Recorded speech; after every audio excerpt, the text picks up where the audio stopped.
Nice, Damo. What up? What up? What up? How y'all doing this morning? Moss Blackman in the house. Sports Fluent. Tony Tone, what up? What's up, fellas? How we feeling today? I got a question for the panel early this morning, and I got into a discussion last night with a buddy of mine. Was Barkley better than Malone? Close enough to talk about. I don't think so. I don't want to talk about him, but no, he wasn't. He wasn't better than him. But I'd rather not talk about that guy. So I'll leave that discussion to you guys. Who's that guy that you don't want to talk about? He's talking about Malone because what Moss can't do is Moss can't separate the ball player from the person. Yeah, he can't separate. He can't separate the two. Yep. But Charles Barkley was not better than him, so I can appreciate that, Moss. O.J. Simpson might be one of the worst people that I've ever laid eyes on, but I can't forget the fact that no running back in NFL history ran for 2,000 yards in a 14-game season before he did it and since he did it. Can nobody else say that they did that? You cannot talk about him, though. So let me ask, so Mars, so you have an issue, and I'm not saying you shouldn't have an issue with Malone's off the court stuff, but you have an issue like you never watched any of his games. You don't think he deserves any of his awards. Yeah, should the NBA have just not let him come into the league? Because that happened in college. So I'm curious. And do you feel that way about everyone who's done something? He should have been in prison. I think he should have been in prison. So I don't think he should have ever been in the NBA. Yes, but the fact that he's in the NBA, I don't say that he didn't win his 2 MVPs. He did win them. I don't say that he didn't make his finals appearances. He made his finals appearances. I don't say that he isn't the third all-time leading scorer. He is. I'm just not going to talk about the fact that he's done all those things because I'm not going to talk about him if I don't have to. Right. He's erased from my record book. And not just him, right? Everyone who's done something that should have put them in jail in college. I mean, there's levels to crime, but that's a fact. That's fair. All crimes aren't. Oh no, absolutely. Right. Yeah, because what he did was let's be clear. Like, I'm not suggesting we're defending what he did. I'm just curious. But like I said, like I just said. But I will say, in the face of objectivity, Charles Barkley was not a better player than him. That's because, like you just said, Mars, you can't distinguish the player from the person, and I have no problem with that. But like I just told you about OJ, as bad as what Malone did, I can't just forget the fact that for over a decade he averaged almost 30 and 10. I can't. But what OJ did was after his playing career. That's maybe the root of my question. Maybe that's the difference. Because like OJ, for all intents and purposes, during his playing career, when he first retired, like he was funny. He was in movies. He was the guy for Hertz, jumping over cars, and everybody loved OJ until they stopped. In the words of Bobby Brown, everybody loved you because they only saw who they thought you were. They didn't know you like I know you. Okay. Is anybody picking Barkley over Malone? I want to. Like, I like Barkley a lot how more. Close is it too? Offensively, you can make the argument. You can make the argument. But then when you start talking about the fact that Charles Barkley is egregious defensively, I mean, I think that's where the other guy starts to get the advantage. I think you can make the conversation offensively because I think Charles Barkley was probably a better passer for longer. He was a more efficient scorer, even though that was due to him breaking rules. Mars, let's shut that door, though, Mars. Shut that door. Let's shut that door, Mars. No. I have no idea why he shot so many. Who's better. Know who's better on offense. Know who's better. On then yeah, Charles Barkley's not who's better. Yeah, he's and I think it's Karl Malone, but I do think Charles Malone was. I do think Charles Barkley is close enough. Was that we can discuss. I'm not mad at anybody for having Charles Barkley over Karl, but I got Karl though. I think they're both top 5 power forwards. You guys hold any credence to during the Dream Team kind of run when they all played together? Barkley was the best player. Or no, because when me and you had that what was that? What we do? Not the King of the Court. Yeah, we did the King of the Court. Speaking of which, you killed that argument. Coming real soon. You killed that argument real soon. Don't forget that, Flint. You killed. Dub C, what up? Are we drinking the same thing, Jay? Nah, this This is Gatorade with water, and I'm still waiting for my cup of latte. It's coming, Ron, I was told we had to do something at the start of the show. I don't know. Yes, we did. For that. I wish I had a nice whiskey right now. I don't think you know what we're talking about, Joe. I don't know. I'm confused. I'm confused too. I don't know what needs to be done. What y'all got to do? Y'all got to stop crying. Shaq didn't talk to you? Talk to who? What needs to be done? Oh, okay. They need to squash some beef, I assume. Who? It's not squashing beef. It's not squashing beef. We at the top of the show, I was told that we're gonna have to address what happened yesterday after the show yesterday. And you know, if you guys who don't know up here, I mean, I'm sorry, but y'all just gonna get the burner end of the stick. It is what it is. You're just gonna have to do a lot of recapping. Ron and Mars know exactly what I'm talking about. But the issue is that I have with the whole community right now is just a lot of disrespect going on. You know, it's not right. A lot of unfair treatment towards everyone around. You could take me off the type of I'll be in the tight zone. It really don't matter anyway. Number one, the main issue I have is what the treatment of my treatment over on this show and treatment of others actually. Y'all allow people to go on our tangents for so many times, but when a man wants to sit here and have a 5-minute discussion with somebody, y'all ready to quick and get rid of the conversation. Mars says one curse word, and I'm gonna be respectful up here today. I am.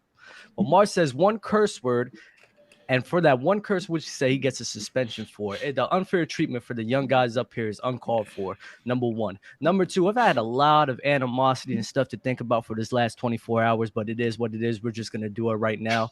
But the treatment of me especially is just ridiculous. The amount of time and dedication that I put onto this platform for me to get treated this way is utterly disrespectful. I don't like a majority of the jokes what you say.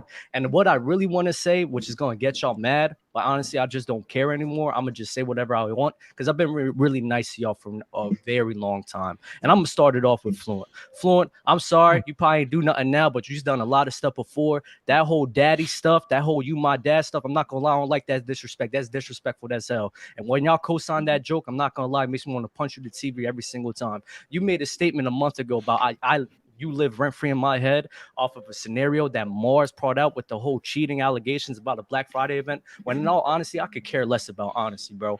You won't live rent-free in my head. Number one, you hit me up. You tag me and stuff. I barely hit you up. So obviously I'm rent-free in your head, number one. Number two, don't do this whole daddy thing. Your real daddy is Chilltown over here because the main reason why you have relevance is because of him. And then I'm your uncle too because the main reason you have relevance too is because what I did for you on Gridiron and antagonizing you, number one. And this rent-free stuff, that whole Black Friday event that we went over in Open Gym, that's because of Mars. He wanted to see those Black Friday tapes again. He called you a cheater. Low called you a fraud. And I was just sitting here just chilling. Mars was the reason, but Mars, you sad, bro, because you know what you did and you didn't even speak up on that. And you allowed that man to sit here and disrespect me and you just sat there and all willy-nilly and quiet about that. That's wrong of you, Mars. For how many times I sat here and stood up for you when people went up against you, the least I do is at least you tell them that you were the reason why that got brought up. Because honestly, I could care less about what happened in that time.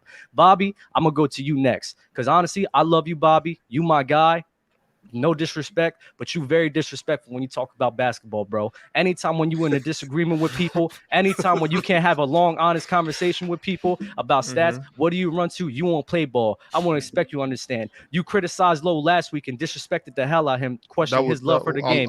I disrespected him, dude. You disrespect him because the amount of time he puts into being knowledgeable into basketball, you disrespect other people when you sit here and say that. Because you never heard me show so much love to Lowe and say that it's never jealousy, it's never hate, it's more than admiration. I'm talking right now. Give me a second. All right, we'll move on for me, bro. No. I'm gonna just tell you what it is because that's what you need to hear, Bob. You shouldn't be doing that to people. You shouldn't be treating people like that. And I love you, Bob. You my guy for real. But you shouldn't be treating people like that, especially a guy and Lowe. He does tons of things for the basketball community without a check, bro, and that's wrong for you to sit here and question. And lastly, Ron, because I don't have any other than Chilltown's takes. I just don't agree with a lot of what he says, but he shows me respect. Damo, I don't know what you be saying, but Ron, I'm not gonna lie, you treatment of me and Mars is inconsistent with the way that you treat everyone else. Y'all consistently run late on every single show, and you being worried about running late last show. Come on, bro, you know that's not what it is. And on top of that, me and Mars try our best to not be late on Open Gym because of some repercussions that could happen when the panel consistently runs late all the time and there's no repercussions, that's different treatment that you give people, bro. And that's not how you do things, bro. That's all I got to say. Okay, I would like to say anybody if you don't have nothing for Ticket, if they felt disrespected. Ticket treats me with respect. I ain't got nothing. I don't like the way he be treating my guy Mars, but that's about it. But he treats me with respect, so I got nothing with him. Let me say real quick. Let me say real quick.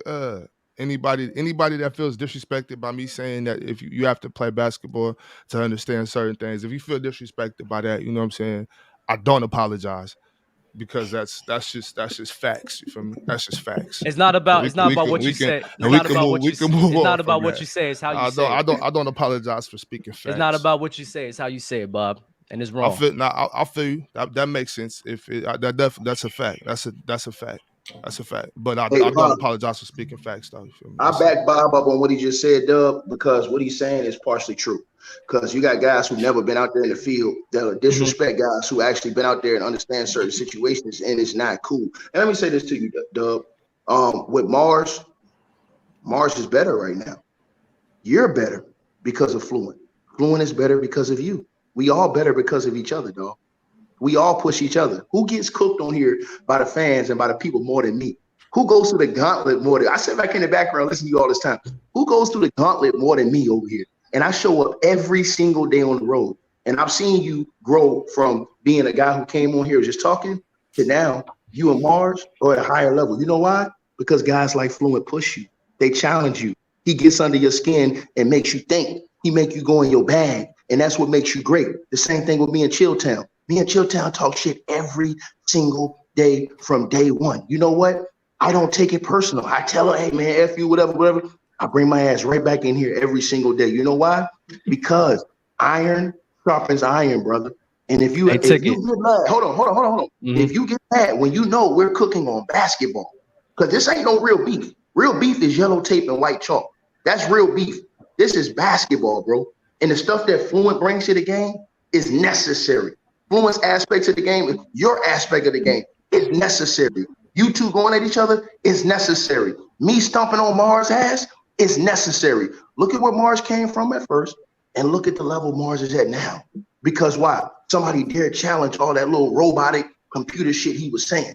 Damo, he made in a game. Yeah, man put his time in. Chilltown, we already know what's up with Chill. But Chill and Fluent, they've been doing their thing, dog. They legends in the game. They feed off each other. You understand what I'm saying?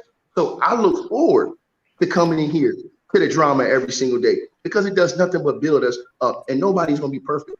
Ron's not going to come here in time to be perfect. He's not going to control the panel perfect. No, it's like a basketball team. You're not going to treat certain players like you're going to treat the other ones. But guess what? Everybody's valuable and everybody's important. And you, sir, are very important. But you say Fluent is it? Hold on. You to say Fluent is it?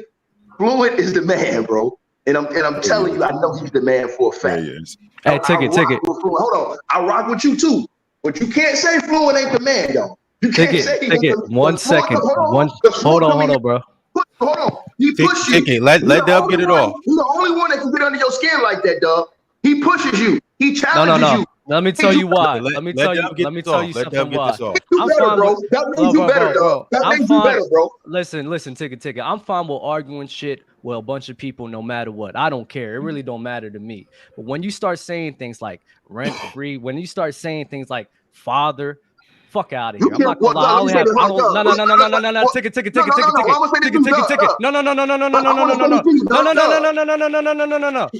No. I don't like that. I don't play that shit. I'm gonna say this to you, dog. No. We're not doing this. Listen to your boy. Listen to your boy. Respectfully. Ticket. Respectfully, I'm gonna need you to be quiet. I'm gonna need you to be quiet. You're going on tangents. I understand where you're coming from, but Dub, you need to understand one thing, Dub. Hey, Dub, let me say something, right? No, hold on. I'm saying this respectfully too, because I respect you, because you my boy. I'm gonna say this to you though, bro. Let's be honest, Dub. Let me say one thing to you, Dub. We cover basketball, right? We cover professional basketball, right? The people we cover, they way worse shit on the court every single day. And you know what? Afterwards, they walk off, they have dinner, have a glass of wine, have a beer or something like that, and laugh about that shit. Oh, when you start, hold on, dog. Bob, I mean, not Bob. It's the last thing I'm gonna say. Wait for it.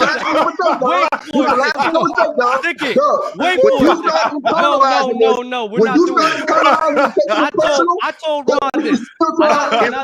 Whoop your ass when you take it personal. Ticket. Listen to me. And I told Ron this before. I already told Ron this. I'm not gonna lie. I told Ron this. I said, am I gonna get over 1,000%? This is basketball, bro. You think I really care about it like that? It's a game. It's a game, bro. I'm not gonna take it that personal. But what's right is right, what's wrong is wrong.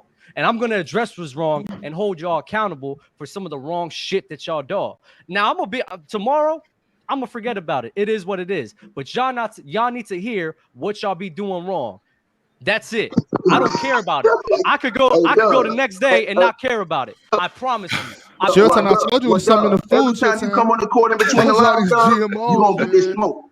Every time you come on the court in between the lines, you're gonna get this smoke. Just like I know when I go off. I'm gonna start smoking your ass then. Let's do it right now. He tried to spare you. He tried to spare you. Now you trying to. Let's bring it. Fluent do you nice. Fluent do you nice. You don't do me at all. You ain't doing nothing. I watch how you turn your back on Jimmy Butler. I watch how you was riding Jimmy Butler, and as soon as he started playing bad, you turned your back on him. I watched it. I watched how you turn on Jimmy Butler. You want to know why? You want to know why? You want to know why? Because unlike you, I'm gonna hold the same. Unlike you, I'm gonna hold Jimmy Butler to the standard I hold everyone else. The way that y'all criticize Jason Tatum, y'all should be criticizing Jimmy Butler for the same thing. But you don't. You don't criticize Jimmy Butler the same way you criticize KD. No, you don't. He made it to the finals. He did this. You gotta give him that. No, man. He played bad. Acknowledge that.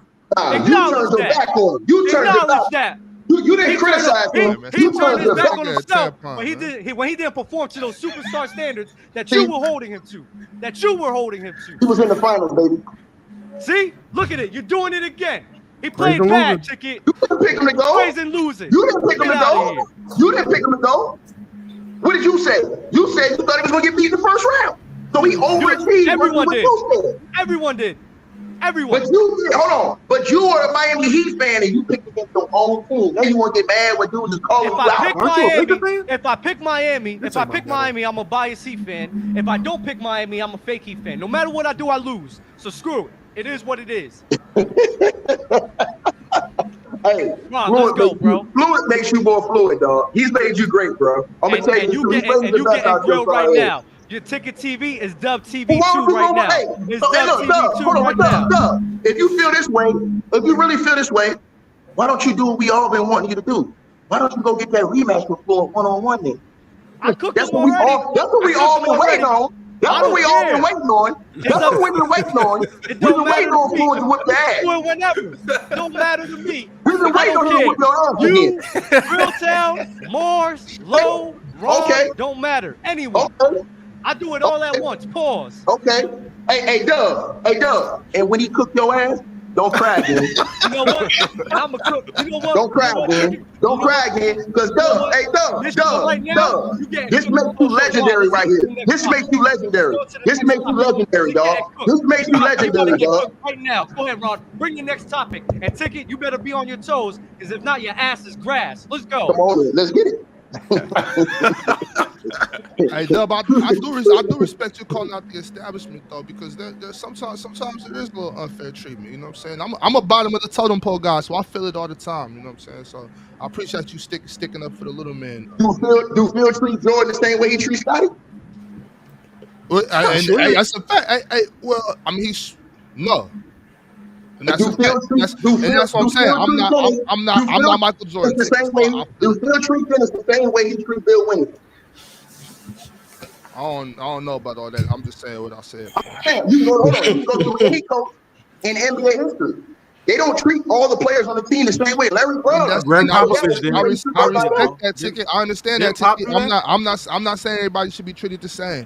I'm saying we respect each other. Hold on. The bottom line is we respect what we do. All right. Hold on. I got you. Hold on. Fluent respects what Dub does. Fluent respect what Dub does. Dub's problem is that Fluent comes in here and constantly kicks on his ass, and he gets emotional and mad You understand what I'm saying? Same way we cooking on Mars' ass. He gets emotional and mad. God. Why? Because Fluid gonna do what we come on the court and do. We coming on the court throwing elbows. We not playing clean. You the one that does live streams after you get cooked on the show. We playing dirty. You the one that talks about everyone against you. You the one talking about everyone against you. Want to talk about emotional? That's how you be. I let it rock. The one time I say something, no. The one time I say something, now it's too emotional. When every time you get cooked, when every time you get cooked, let's get to the topic, Ron. Let's go, Ron. Let's get to the meat and potatoes of this shit, Ron. Is everybody done? It's been Fluid is gonna cook his ass again. He gonna cook this young boy.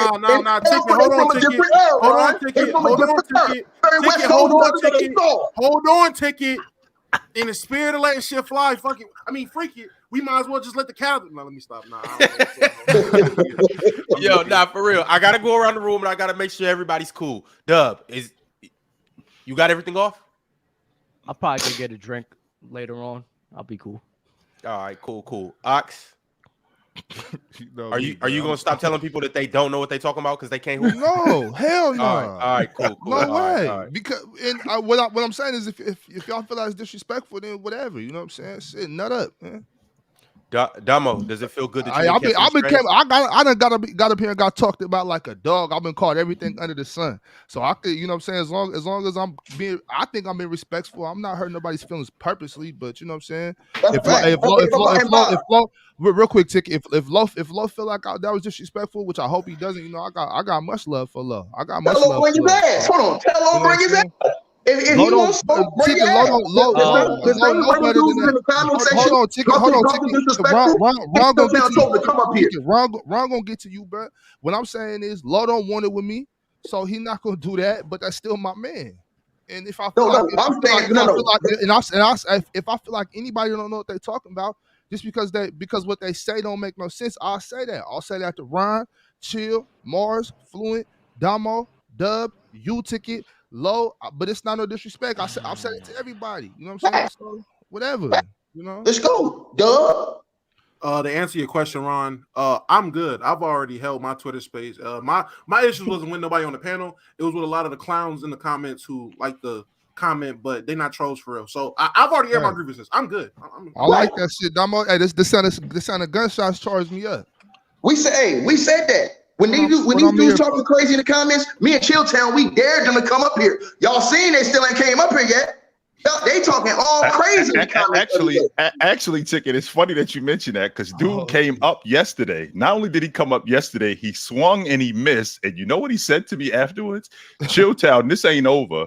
When I get Ticket on here, we gonna get you. I said, imagine me tell Ticket. What I want you to imagine, Ticket, is I want you to imagine somebody coming on here and going after you. I ain't here, and then him saying, "I'm gonna be back tomorrow with Chilltown." He gonna get his ass kicked, man. Come on, man. We come from a different era, man. Yo, when we come on the court, bro, it's elbows first. As soon as I see him come to court, it's not no salute. It's an elbow. As soon as we go on the court. When we get up outside the lounge, then we gonna have a beer. You know what I'm saying? Gonna have a cigars and chop it up. Go ahead, Ron. Let's go. I'm still not done. I still got to make my rounds around the room. Mars, you caught a cheap shot or a stray or whatever you might want to call it. Are you good? I mean, it's not a stray. He was going through the room. If I didn't catch one, I would have just been biased. I mean, Damo didn't. Yeah, because Dub don't have any grievances with Damo. So why would he? Okay. I mean, are you okay, Mars? Is there anything you need to get off? No, I'm fine. It's a PC therapy session right now. It's a panel therapy session. Hey, we're airing out all our dirty laundry. Do you have anything that you need to say? No, the grievance was accurate. I'm a terrible person.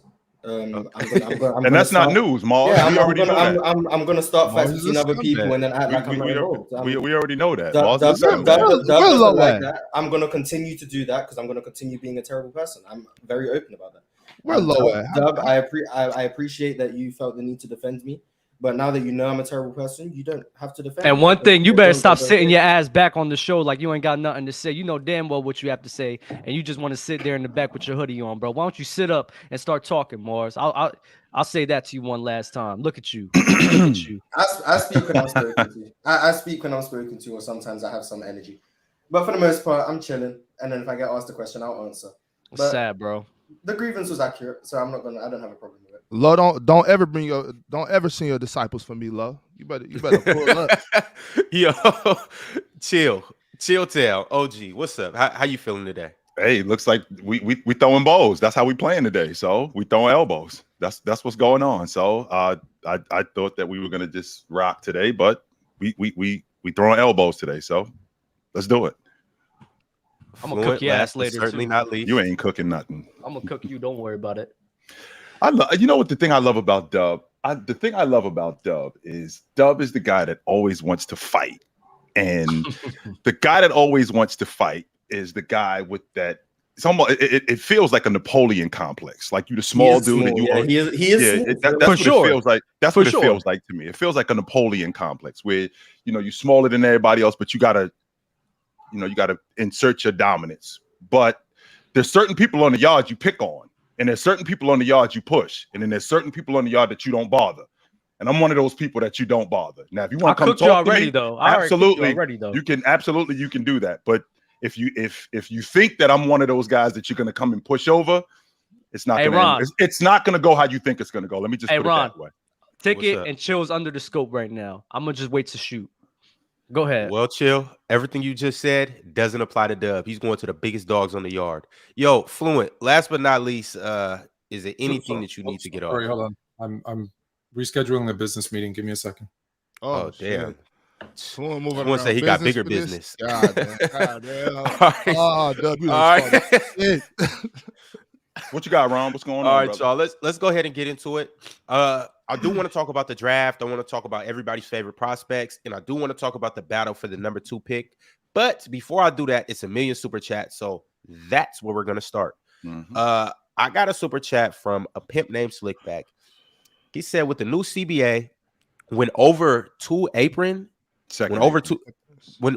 second apron, you can't aggregate salaries, i.e., you can't trade 3 $10 million salaries to match a $30 million salary. So Ayton and others need to be traded before July 1st. I don't think the second apron.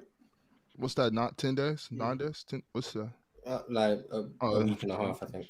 But I don't know if they're over the second apron yet. I don't know. I could be wrong. But also, they're probably not going to be able to find a suitor for Ayton who will give them anything of value anyway. So I like Ayton with Frank Vogel. I think he's gonna turn him into something different. I do.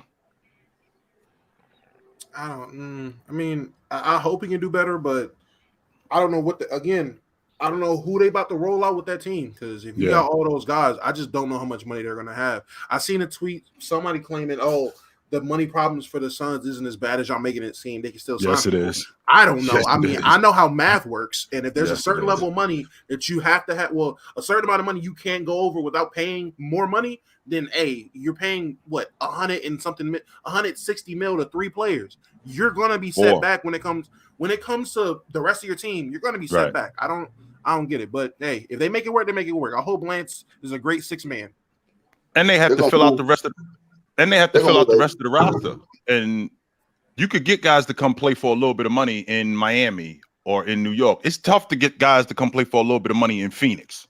I don't know. I'm not sure you're going to be able to do that. It goes down in Phoenix. So I don't know. I'm going to say this to you, right? And that's out there in the high. Ticket not lying.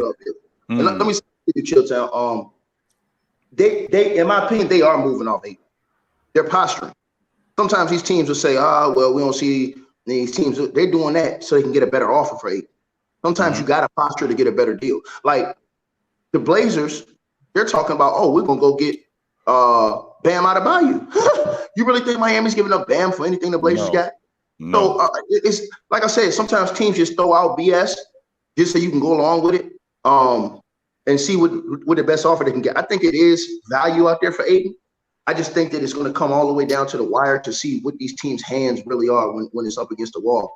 So when you're looking at a guy like DeAndre Ayton, man, I don't see them going forward with him, bro. I don't think that they, we didn't talk yesterday about how KD and Devin Booker backdoored CP3. They backdoored CP3. He didn't even know. He fell on a plane. So you had meetings with Bradley Beal, you and the team and all this other stuff to convince him to give up his trade clause. Go there. You guys backdoored CP3. You didn't even tell CP3 that y'all was gonna make that move. CP3 fell on a plane. And what I'm saying is the reason why it matters. Hold on, here's the reason why it matters. I see Dom moving his face. crooking up his face. You understand what I'm saying? But the reason why it matters is because D Book went to the NBA Finals because of Chris Paul. Chris Paul came over there and changed his career and his life. You owe him enough to say, look, bro, it ain't working. We want to move. That's grimy because you went to the finals with that guy. This dude, I mean, you seen your only success in the NBA you saw is because Chris Paul came over there. So now Devin Booker should have said something. I don't know. Devin Booker not the GM or the owner. I don't think he need to sit down. I'm saying, but they backdoored him. And Kevin Durant don't own nothing. Kevin Durant don't own a conversation. I don't know. No. Well, I'm saying, hold on. No. I'm saying because he does. Hold on. Well, let me tell you why he does. He does because what did KD say when he got traded over? He said, "I want to go play with Chris Paul and Devin Booker." And yes, he did. Go look at No. I'm saying it doesn't matter. Don't make me call you out. Don't make me call you out again because don't pull it up right now. I'm saying that doesn't matter. No one is saying he didn't say it. I'm saying that doesn't matter. No, it does matter. Hey, Dom, it does matter because if I tell you, hold on, Dom, if I tell you I'm coming to do something because of you, and then I get you kicked out, it does matter. It's shady. And I know you're getting kicked out, and I'm assisting you getting kicked out by bringing in your replacement. Domo, ain't that the epitome of what you call a double agent? Right. That's a shady business. No, that's not a double agent. That's not a double agent. Again, it's levels to it. Devin Booker 100% owes a conversation to Chris Paul. I give you that. DeAndre Ayton, if he knows anything, he owes Chris Paul a conversation. They went through the trenches together. They fought. They went to the finals. They were there before when it was just they're putting up empty stats to him getting there and they're playing meaningful basketball games multiple years. They own that. Kevin Durant getting there, I want to play with Chris Paul. I want to play with these guys. But if he gets there, CP3 gets hurt, and I'm just battling with Devin Booker, and the future is me and Devin Booker, and I'm the new guy.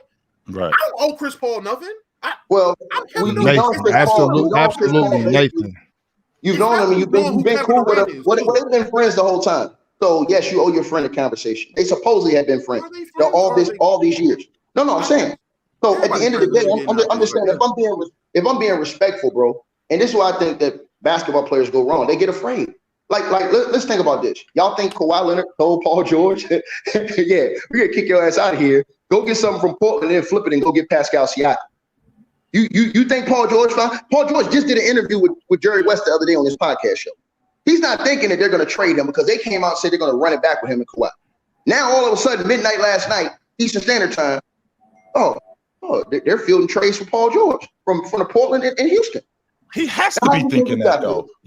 But he has to be thinking that, considering what they've done over the last couple of years, though. But they said with Leonard breaking down, not just with Leonard breaking down, not just with Leonard breaking down, but with his history, his injury history too, plus his play in the playoffs, where they call him Pandemic P and all of that good stuff. This thing has been a ridiculous failure with the Clippers over the last 4 years. So he has to be thinking that at some point they might be thinking about going a different direction. They have to be thinking that with the Clippers. I'm with you, but they told him. Remember, Lawrence Frank came out and he did an interview. He did a press conference. This is sort of like what happened in Toronto, if Flo remembers, with Masai, when he said he was going to keep he wasn't going to trade. What's his name? DeMar DeRozan, and then traded him. That was foul, yo. That was foul. So they did the same thing to Paul George. They just said we're keeping Paul George and Kawhi going forward next season. That's what he just said. Is there much room in business for friendship? I can appreciate the fact that it's business, but don't tell me one thing to my face when you know it's something different. When you know it's the complete opposite. This happens every year. If I'm meaning what I say and then I get a better offer, what am I supposed to do? If I say, hey, I'm not going. For instance, Chilltown. If you tell me, you say, "Hey, Big Ox, we rocking chill until the wheels fall off." You my man. And then the next day, Shannon Sharp call you like, "Hey, I'm not doing this with Skip no more. Chill. I'm gonna come get with you." If you send me a text like, "Hey, Big Ox, it's over," I'm gonna have to understand that. Like it might be greasy. It might be greasy, but at the same time, I'm like, "Yo, that's Shannon Sharp." That is fair. But I'm not. But the difference though is I'm not actively seeking Shannon Sharp. I'm rocking with you. Right. That's the difference. He actually picked up the telephone and called them up. Like, yo, what's going on with Leonard? What's the deal? If I hear it wasn't like San Antonio called him up and said, yo, how you feel about DeMar DeRozan for chill. That's the nature of the game, though. I understand that. They're trying to win a championship next year. DeMar DeRozan didn't get traded for Kawhi Leonard, no matter what you tell me.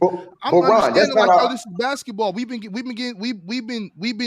plateaued. We've plateaued. Like I think there's no room for all this sensitivity in basketball. Like it's a business. All these guys are just overly sensitive.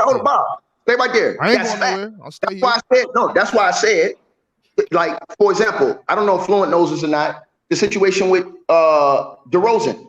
I don't think Kyle Lowry knew they were going to move DeRozan. He didn't. Now, see, here's the difference. Why should he? Why should he? I bet he's happy with that ring, though. But I'm saying this to you. How many years did Kyle Lowry and DeRozan play together? Like 7 or 8?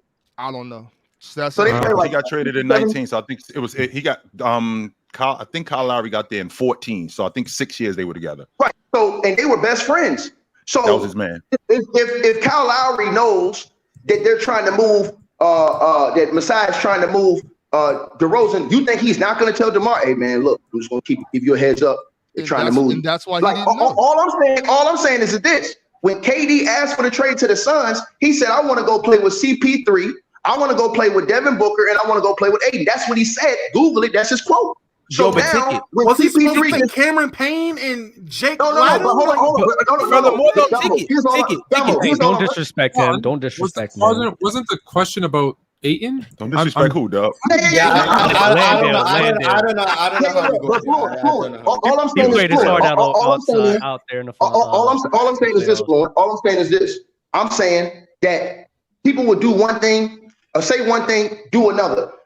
To me, it's different when the organization does it because they look at it as a business versus when the players do it. When you know it. So those players, like for example, the players need to look at it as a business too. Keep your feelings out of it. No, I'm with you. No. They 100% do, Fluent. 100%. If you're not Fluent, if I'm rocking with you, Fluent, we in the locker room every single day, and I know they trying to do you something dirty. I'm gonna walk up to you and say, "Hey, Fluent, watch your back, dog. They trying to get you up out of here." Boom. You know how many times I've done that overseas when I knew another guy on my team was in trouble? I'm like, "Hey, dog, ball out tonight, man. They on your ass. You need to ball out. They on your ass." I'm not gonna sit up there and let you die like that, and I know that. So especially if I'm rocking with you.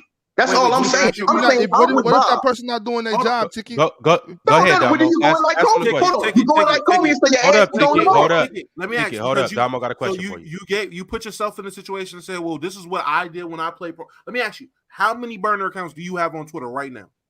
None. If you felt an issue with somebody up here that you're working with, I'm gonna say it to you. You're gonna say it to me, right? You're not gonna go on your burner account and then tweet about it. And you could do both. Hold on, No, wait, take it. Stop, because I'm trying to make a point.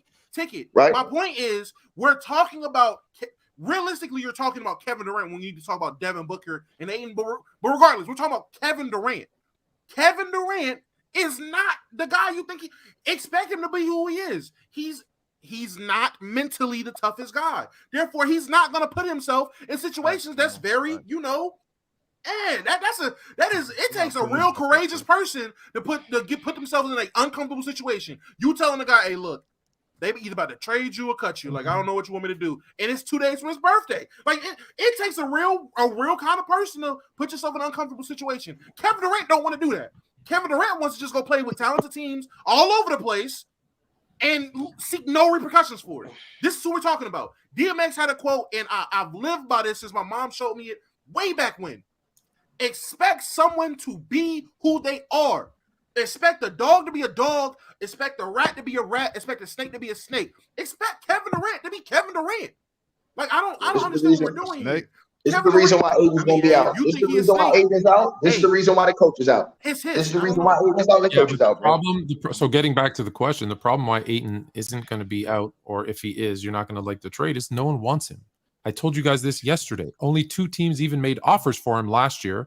And when Phoenix had to... And he's playing for one of those teams that made the other offer. And he's playing for one of those.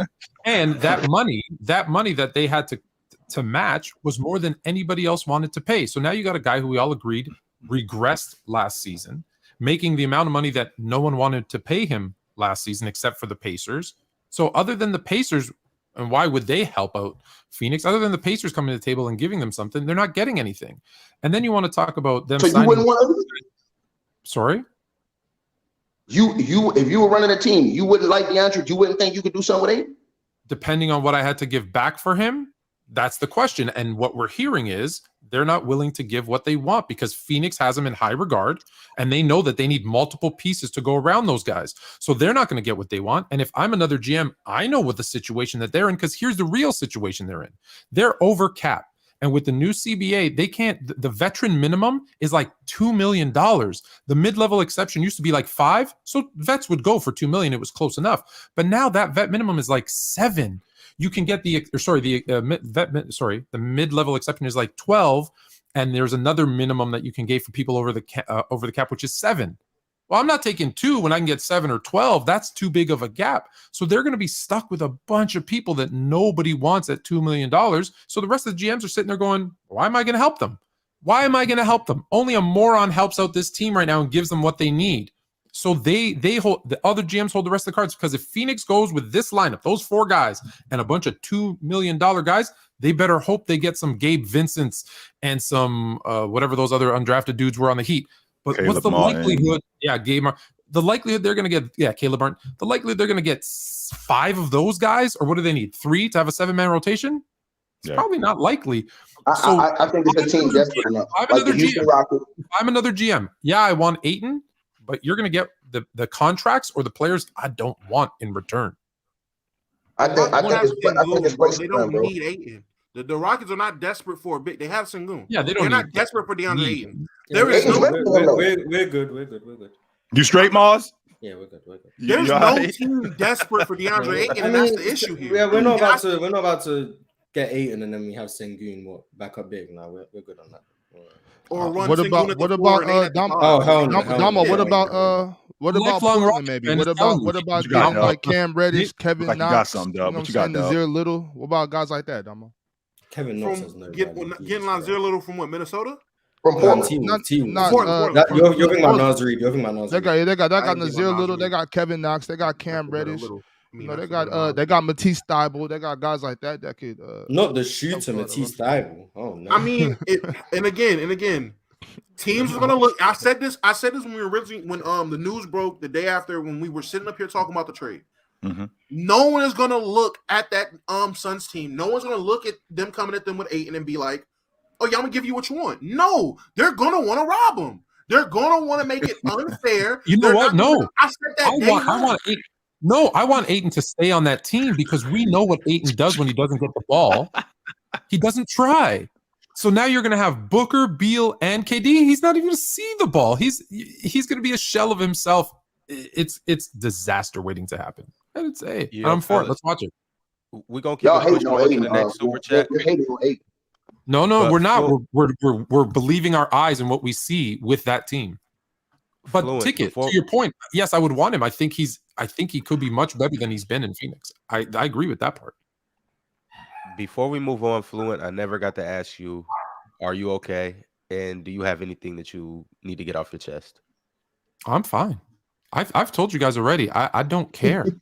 And when this show clicks off, I don't think about anyone. So you think about Ticket. Say whatever you want to say. The only person I check in on, I've told you this before, is Jay. Everything else, I could care less what you think, what you say, how you feel. And me. Means check nothing. up on me. No, I don't check up on you. I don't. Let's move on. We can leave the y'all love each other and y'all know it. Let's address it then. First of all, I never said I was Dub's father. The chat did. So if he's got a beef, he's got a beef with them. But much like a dad, when a child lays on the floor and starts having a tantrum, you ignore them and you move on. So let's move on. Yeah. I'm glad you're not my father. Dub, you eat that dub. Man. 23 years ago. We could continue. You said you don't care, right? We could continue, right, Ron? Don't care. You don't need to have the last word. Go ahead. There we go. Be a man of your word, man. Be a man of your word. Go ahead, Ron. Alan R said Mars spitting, F Malone. Facts. Alan R also said, Ron, are you going to let Dub talk like that? Me personally. You personally what, Alan? Nothing. That's what. Nothing. He wouldn't have that. I don't know. Yeah. Nothing. No, he wouldn't. Alan R would put his foot down. No, he would not. I don't know. It's a real Hey, man. Kunta Kinte put his foot down in. And you see what happened to him, right?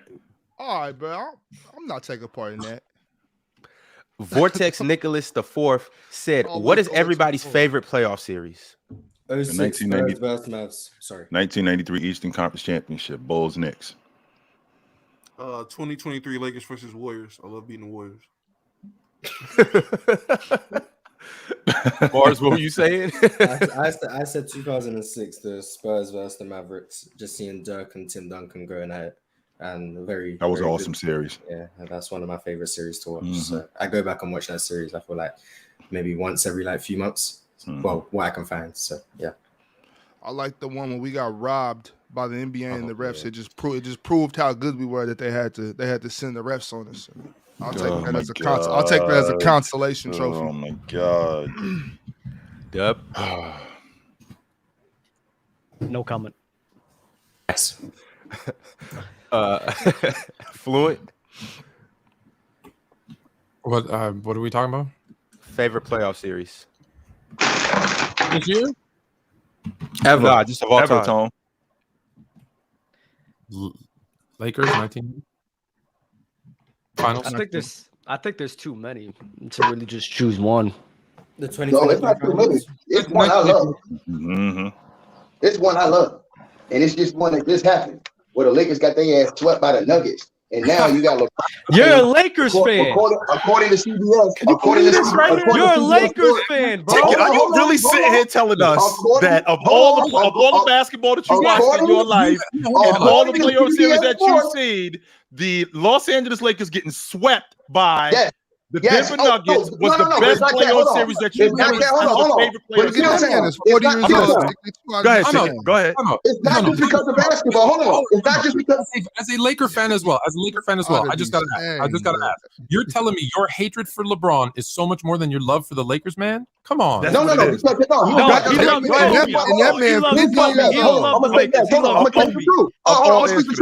I'm gonna speak the truth. Yes, because I'm gonna tell you why.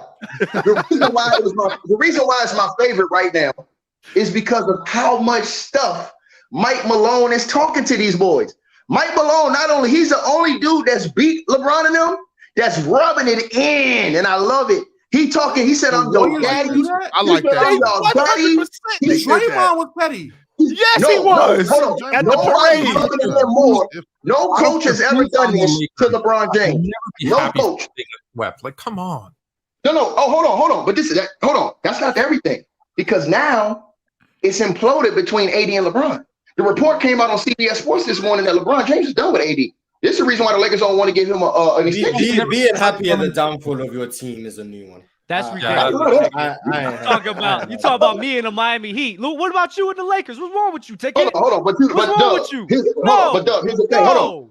No, I don't like LeBron James, so that's cool. I hated Hassan Whiteside. I was still a Heat fan. I wasn't praying on their downfall. I despise Carmelo Anthony and Pat Bev and Russell Westbrook. You know how I feel about Carmelo. You know how I feel about Carmelo. Julius Randle went to the Rockets this far away. Take it from me taking away your purple and gold card, bro. Like, if Julius Randle went to the Rockets right now, you think Mars would cheer Julius Randle? Believe it. But that's the point. Everyone knows I'm a fake fan. You're in denial.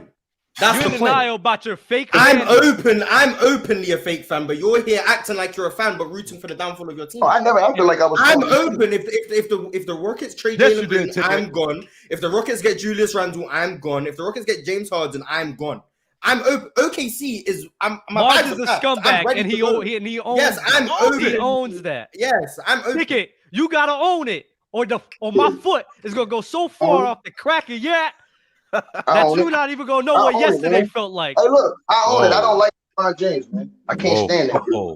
And I'm happy that him and AD are about to break up, and we can finally see a real Lakers team again without all the foolishness. I can get back to, you know what I'm saying? Like I said before, man. I'm glad it's about to come to an end. You dislike the Lakers more than me, Ticket. I love to see it. Man, I love to see it. I'm happy to have somebody on my side. As soon as LeBron retires, I'll be happy. I'll be a Lakers fan again. Not right now, Fluent. Not right now. You'll always hate the Lakers, Bob. You'll always hate the Lakers because of what they did to your Kings. Ticket is gonna love the Lakers in like 2 years when Bron retires, so he'll be back. That's like childhood trauma for you, huh, enjoy it while I'm there. I said that's like childhood trauma, like because you was a jit back then too, so that was like really. Yeah, you just say Lakers. That was a defining moment in your life, huh? Yeah, man, I was 11 years old watching us get robbed. That was like finding out Santa Claus wasn't real. It's just like something you'll always remember. It was worse, way worse than that. Do you think that the Kings would have won the chip that year? On the same day. Oh, for sure. Oh, they for would have sure. beaten the Nets in the finals. Hey, the crazy thing about that report, you guys, is that CBS Sports reported this morning that if the Lakers never made that trade for Hachimura and those guys, they would have traded AD. Tone wanted AD traded when he went on that tangent. I didn't want AD traded for, but yeah. When AD went on that tangent where he was playing like 30 and 15 for like 12 straight games, Tone was like, move him right now. Move off of him right now because his value was at its highest. I don't think that's crazy. At that point, it did make a lot of sense because we know who Anthony Davis is. And at some point next season, despite how good he's going to be, because I'm confident I'm going to see 26 and 12. I'm going to see 27 and 11 and 2 blocks. He's going to break down. And he's not going to break down for a game or two or a week. He's going to break down for a significant time where they're going to not have him for a month. And that could very well ruin their season. So do you guys agree with it? So do you agree with what they said yesterday on TV then? They said yesterday that this is the reason why the Lakers should just drop everything and go after Draymond and make AD tougher if you're going to keep AD. No, that's a terrible fit for them. LeBron, AD, and Dre, that would never work in their offense at all. Not only that, Anthony Davis this season, he'll be 30 years old. He's in year, I think, 11. How much tougher is he going to be? This is who he is. This is him. No, I'm saying it's not like you got a guy that's in year 3 and he's still trying to learn the ropes. No, I'm saying he's an NBA champion. He's an all NBA performer. We already know who this dude is. No, I'm saying they're saying guy coming in. So some guy saying you got to deal with Jokic, bring him. They're saying because you got to deal with Jokic in the West. Bring in Draymond to help toughen up that front line. That's what they're saying. That's what they were saying yesterday. I'm not saying I'm saying this. That's what they're. I don't like Draymond Green. I'm just saying that's what we're saying. And listen, we've seen Draymond and LeBron together again in France yesterday. We saw the pictures of them together. Rich Paul is his agent. I wouldn't be surprised if all of a sudden he can't come up to a deal with Golden State. And he ends up getting moved to the Lakers. I wouldn't be surprised. But the thing with the Lakers defensively, I think it's going to be pretty good. But their offense drop-off is just going to be ridiculous. Having Braun and Draymond Green and AD on the same court at the same time with one another, how much defensive value can you bring? Because you can't play all those guys on the same time. It's going to be worse than Russell Westbrook. You mean offensive? It's going to be worse fit than that. Yeah, I disagree with that, bro. It's basketball. All those guys have supreme basketball IQs. Supreme. Yo, LeBron and Draymond Green, top 10 IQs in the game. Easy. They both know how to move without the ball. They both know how to move the ball. They both can play off the ball. The only thing that they can't do is shoot. And that matters. In AD, it does to a certain extent, but AD can space the floor pretty solidly. So it's like it's like, bro, that's like saying I got all the equipment, but you just can't run. Floor spacing right there. They'll figure it out. That's Allen Iverson floor spacing. We talking about all NBA players. Tyrone Hill floor spacing. We talking about all NBA players, bro. It's basketball. They'll figure it out, and I guarantee the offense will be a little better than you might think it would be. Then I guess if it's a little better, it's still weak. It's still terrible. So you guys mean to tell me if you put LeBron James, Draymond Green, and Anthony Davis on the same basketball court, along with Austin Reeves and D'Lo, you guys are for real gonna sit Damo, here chill out, Damo. Chill, Damo. D'Lo, who can't figure out how to make a three in the postseason. LeBron, who just chucked threes. We can't say that. Hold on, we can't say that. That was just one series. D'Lo actually got him to the second round with his shot making. So he did help them win a series. Because remember, he had like 30 something to close out. He balled in the first round, and then when he got to the second round, his shooting goes from he balled in the first 2 rounds. His shooting goes from great to terrible. And like no, I'm with you. No, Doug. I'm with you. All I'm saying is this. Listen, I don't like Draymond, but I do think that Draymond would push AD. I believe that. I believe he'd be on AD every single possession out there. So in that aspect, I do agree with you with that aspect. And he'll get AD easier bucket. So it's positive, it's positives and negatives, right? So those are positives that I think Draymond can bring. But for the negatives that you'll get off of Draymond being there, I don't think it's worth it just because of that single positive that they'll have with their defense and the energy that Draymond will get out of AD. I don't think that's enough. I don't. Well, my thing is this. If you have Austin Reeves, if you have D'Lo, you're going to still have Vanderbilt. You're going to coming off the bench. You're going to have offense sounds terrible. Hold on. I'm not finished. I'm not finished. It's not terrible. It's still gonna put up a lot of numbers. They put up big numbers this year. Even when LeBron was out, they were still putting up damn near 118, 19 points a game. So they can put up numbers. It ain't like the Lakers wasn't putting up numbers, dog. So I just think that Draymond, I don't know how Mars feels about this, or Bob, or even Fluent, but I think Draymond helps push the pace like he does. He helps keep the ball out of LeBron James' hands so LeBron don't have to run the point somewhere because Draymond will just get it and push it. And I think that makes AD better. I think he makes AD better on both ends because I think he gets AD easier buckets because his ability to pass the ball, his ability to throw. He'll be able to catch AD on lobs to the rim. I do think he can help AD a whole lot. I think he helped AD, and I think just him being on AD all the time will help AD. AD doesn't have somebody that pushes him like that, bro. That's on him every possession. I do think that can help AD, bro. We're gonna have to agree to disagree. And if AD doesn't listen, he's gonna get punched in the face. What's better than that? How much money is Draymond getting on this Lakers team? What are we signing him for? A minimum deal? How much is he getting? He might come in for like 22. Dog, listen, Rich Paul, hold on. Rich Paul have gotten dudes. Come out. When and Fluent, am I lying? When Montrezl Harrell was $6 million a year in the Clippers, he was up for $80 to $100 million with the Charlotte Hornets. Rich Paul got him to take a $9 million deal, a 2-year, $20 million deal, $9.9 million a year to come with the Lakers. When he was a $6th man of the year with the Clippers a year before, everybody was surprised he took low money. So we've seen him get dudes to take low-end money to go play with the Lakers. Damo, if you can hear me. Damo, if you can hear me, don't throw your headset. Go ahead and get where he at. Damo, don't throw your headset. Cook him if you disagree. Cook him if you disagree, Damo. If y'all sit up here telling me y'all don't go ahead. Who is he trading to get $22 million? How we keeping D'Lo and signing Draymond Green to a $22 million a year contract? Math don't math. Hold on, math don't matter. Hold on. What you mean math don't matter? Come on. D'Lo's getting around 18. D'Lo's getting 17 or 18. And then you bring in Draymond. I'm thinking you can bring in Draymond on 20 to 22. Where's that 20 coming from? Draymond. First of all, he would not have popped out of that deal in Golden State if he didn't feel like he was going to get that money back times 3 or 4. He's going to get a lot more money. So the idea of him coming down to Los Angeles to play for James for less bread, I don't see him doing that. No, but not less. Hold on, but chill town. You got to think about this. Not less. Y'all keep just thinking about on the court. See, when you go to the Lakers, you can get more money off the court and endorsement. A lot of guys make more money. Like when Shaq came to LA, you know how much money Shaq was making off the court and endorsements, Chilltown?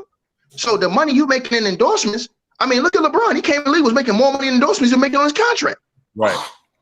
So I'm just saying. That argument will make sense if you're talking about he's coming here to play for 8, 9, 10 mil. Okay, he's making up money off the court. But if you're telling me he's coming to be the 3rd highest paid player, when I know for a fact if we re-sign D'Lo, we're not signing him again for 15, 16, 17. D'Lo is going to be making around low to mid 20s at the very low to mid 20s. No.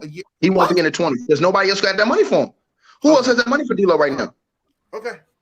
They've already said his market is 15 at like 18. I checked out because I don't want Draymond on the Lakers. That just doesn't make sense to me. It just doesn't. It makes sense to me. It makes sense to me. Fix the need. It doesn't fix the need that we actually have. It doesn't. You guys don't think Draymond Green will make AD tougher? No. How much you don't think Draymond Green helps? No, I don't. He's one of the best defensive bigs in the league. How much tougher is he going to get at 31 years old? Right. And he's not sticking his chest out more because he's running with Draymond Green. I mean, he's running with LeBron James. So I don't know if he's going to stick his chest out more because he's playing with Draymond Green. That's not going to happen. No. What? I'm paying $22 million to have a guy be like, yo, just guard him better. Like, go get me DeAndre Ayton. I mean, not DeAndre Ayton. DeAndre Jordan. DeAndre Jordan can sit on my bench and do that. Why am I getting Draymond Green to come and get He brings the little garbage stuff he does. Hold on, because I'm gonna tell you this, and we can let it go. The small things that Draymond Green does do, the intangibles, is what the Lakers were missing when you want to win a championship. Let me give you an example. The intangibles that Rondo brought helped the Lakers win a championship, even though he was older. His intangibles. The intangibles that Draymond Green brings helps you win close games like that in the playoffs. Those intangibles. Him being able to get on. Him being able to get on Jokic and switch off on Murray at certain aspects down the stretch of those games. That makes you better. Him being able to do that, and then having AD being able to protect the rim. Because if that's AD who has to switch off and do all the switching, who's protecting the rim for you? Because you're playing AD at the 5. See what I'm saying? So the little, hold on. The small thing Draymond Green can do, the ability to get AD easier buckets from the way that Draymond Green pushes the ball, the way Draymond Green draws energy, the way he moves the ball around the perimeter, the way Draymond Green sets pick, all these small things add up when you're trying to win a championship. You just looking at the big pieces. You got to look at the intangibles. The intangibles is what win championship. Draymond Green has the intangibles that the Lakers lack. And they lack those intangibles of 1, toughness, interior toughness. 2, they lack the intangibles of having a dude who's been there outside of LeBron James and AD. None of those other guys have really been there in that position. Those other guys, Roy Hachimura, Austin Reeves, all them dudes was young guys. So it's always better to have guys who have been there in that position, as many as you can have down the stretch. If you always watch the great Laker teams that won championships, they had all those dudes was seasoned vets all the way across the board who have been there. B. Shaw, D. Fish, all these guys. If you look down the list, when they first went over there, Ron Harper, all these guys. So you need those. And if you look at those LeBron James team that won championships, always laid those teams. Green? Is that what I'm hearing right now? No, hey, listen, I'm fluent. You know I don't like Drake. You know he's praying for the downfall of the Lakers. Now he's trying to get Fluent. I swear. When I look at what they lack, he provides the intangibles. He provides the intangibles of what they lack, in my opinion, bro. And they lack. We gotta move on, fellas. We gotta move on, fellas. Why? Because the crowd, they're gonna listen to whatever we say anyway. We move on to the next super chat. They only say because that's me. They ain't gonna leave though. I dare them to leave. They ain't gonna leave. I think we want to move on up here. Wasting time. Let Ticket go. I think we want to move on up here as well. To be real quick, Mars. Before we go, Ticket, your logic with AD being soft, is it because he got pushed around or because he's injury prone? No, because he gets pushed around too. He just pushed him around. In general, with the injuries and just in general. What you saw in the playoffs? What you saw in the playoffs? Who pushed him around? No, I've seen him, I saw Jokic pushing him around. That was a crazy part. Jokic not pushing. Hold on, no. But hold on. You're not hearing me. Hold on. He didn't push around Dwight Howard a couple years ago when you had a bigger, tougher guy. He doesn't like that physical. Hold on. And here's more proof. He didn't push when Draymond Green guarded Jokic in the series they played him, he was very effective with Jokic. So, and all I'm saying is this: right. AD doesn't like playing the center too much. But if you can have a guy who can relieve him minutes by playing a guy like Jokic in those series and being very effective while playing him defensively, that can switch off on guys like Jamal Murray, like Draymond Green. Draymond Green is almost like a Swiss Army knife. Right. So for you guys, for us to downplay the intangibles that he could bring to the Lakers, everything he brings is what I think the Lakers lack, and it ain't shooting. I think it's toughness and the things in between the lines that they lack, which is why they lost to the Denver Nuggets. They didn't get the 50-50 balls. Draymond Green is on the floor diving, all of this stuff. The emotion and passion he brings, they need that, bro. They need that spark on this team, bro. And ironically, if we are able to move on into actually talking about the draft prospects, there is a guy that actually fits the exact mold you just said, who the Lakers can't get, that I can't wait to talk about. That's why I want to just move on. They're not going to play with LeBron. LeBron don't play no rooks, but let's go. MNW said, MNW267 said, ranking the Wolves below the Pelicans, who they knocked out the 8th seed, and the Thunder they knocked out the play-in, was criminal a couple episodes ago. Only playoff teams below non-playoff teams. Okay. Agreed. Speaking of which, I'm going to bring up our player rankings from yesterday. Can't wait for the guys who weren't here yesterday to see what we put together. It was bad. I heard it was crazy. Chill. Terrible. Jay, yes, sir. I heard that you went back on your previous ranking from a couple of weeks ago and flip-flop a couple of players. Is that true? What did I flip-flop? No, I didn't. No, he had Donovan. He had Donovan Mitchell. I still had. I didn't have James in the top 10, and I believe it was I think it was Donovan Mitchell. I don't think I ever had James ahead of Donovan Mitchell at this point. No, I didn't. Okay. No. I need that to get clipped because I need TikTok to finally stop agreeing with everything Chilltown says. So the editor of the panel, clip up the fact that Chilltown is saying Donovan Mitchell's better than LeBron. And if they somehow still agree with him, then I don't know what's going on because that makes no sense. Listen, I've told you this already, Mars. Me and Chill would do drafts, and he would draft like let me think. Julius Randle, Brian Scalabrine, and Muggsy Bogues on a 3-on-3 versus my 3, which was Jordan, James, and Shaq, and they would vote for his team. So forget it. If That's not true, Toe. That is not true. They're voting for him no matter what. That is not true. No. I can show you the receipts. That is not true. It's facts. That is. I don't remember that at all. I'll show you. It sounds accurate. Let's see. It sounds accurate. There you go. And Mars is never wrong. Exactly. All right, fellas. One thing you said about the draft, ain't no rookie getting time on the Lakers. You can cancel that. And that's when you're wrong. But okay. I ain't wrong. I ain't wrong, dog. You think a rookie time? This rookie, yeah, because of how he plays. Significant. Well, define significant time because I'm thinking between like 15 to. Who you talking about, Dama? Is he a one and done or is he like? Yo, we'll get there in a second. We'll get there in a second. We'll get there. Okay. What were we supposed to? What's up? I was gonna say, were we supposed to pick draft prospects that will fit on the teams that we like, or just who we like? I didn't do that. I picked just guys. Oh no! I've done a bit. Well, no, I haven't done much research, but I'm gonna say some people I like for Houston, and then just some prospects I like for. Okay. Yeah. Okay. Cool. I did a bunch of prospects I like. I just happened to notice that the Lakers have a pick that this guy can fall to. So I'm like, shit, this might be blind fate right here. Gonna ruin his career. Oscar Proud Jr. said facts. Facts, Big Ox. Certain things of the game non-hoopers don't get. Facts. I agree. No disrespect intended. That's just what it is. No, that's facts. But there's nothing. I don't know why people take offense to that. There are certain. It doesn't mean that someone who didn't play basketball doesn't understand anything.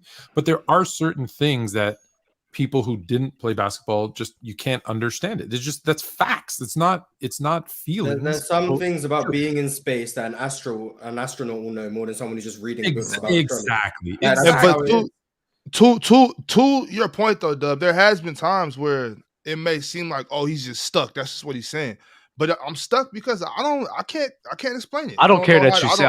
I don't care that you say it. I care in the manner of how you say it.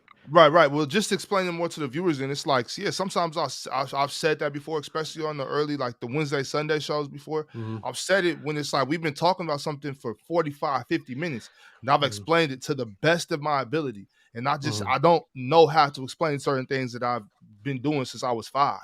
You know what I'm saying? Yeah. Like that's just where to go on. I've argued. I don't know why. You know what I'm saying? I've argued with Mars about. I don't know why I'm supposed to be there, but basketball IQ tells me help defense comes from this way. If I attack this way, then I get a better result. Certain things. There's situations where like you know how it feels when like your shot's going down. Mm-hmm. You can't explain that in words. It's a feeling that. Yeah. You can't say it, but you have to do it. Mars, do yourself a favor and go scour some of my TikToks. I am an idiot to the masses, just so you know. Hey, I am a loony. I am an idiot. Not. You think I am an idiot to the masses. I don't know basketball. I'm a casual. And that's what gets me mad about you, Chilltown. I am an idiot. The players' choice viewers love you. Like if you're on a TikTok right now, no matter what, if you go watch my and you get into the comments, I am an idiot. This guy is he has no idea what he's talking about. I don't know where y'all getting this from that I'm the Messiah and that I know everything. Because no, that's not true. No, they do not, brother. Listen, they do not. I hear more that I'm an idiot. I hear more that I'm an idiot than I know what I'm talking about. I can tell you that right now. Chill. No, on the Players' Choice TikToks and like the TikTok community, you are their Jesus. I promise you, are their Jesus. My theory is you're old enough to have watched a lot of NBA history, like the parts that matter.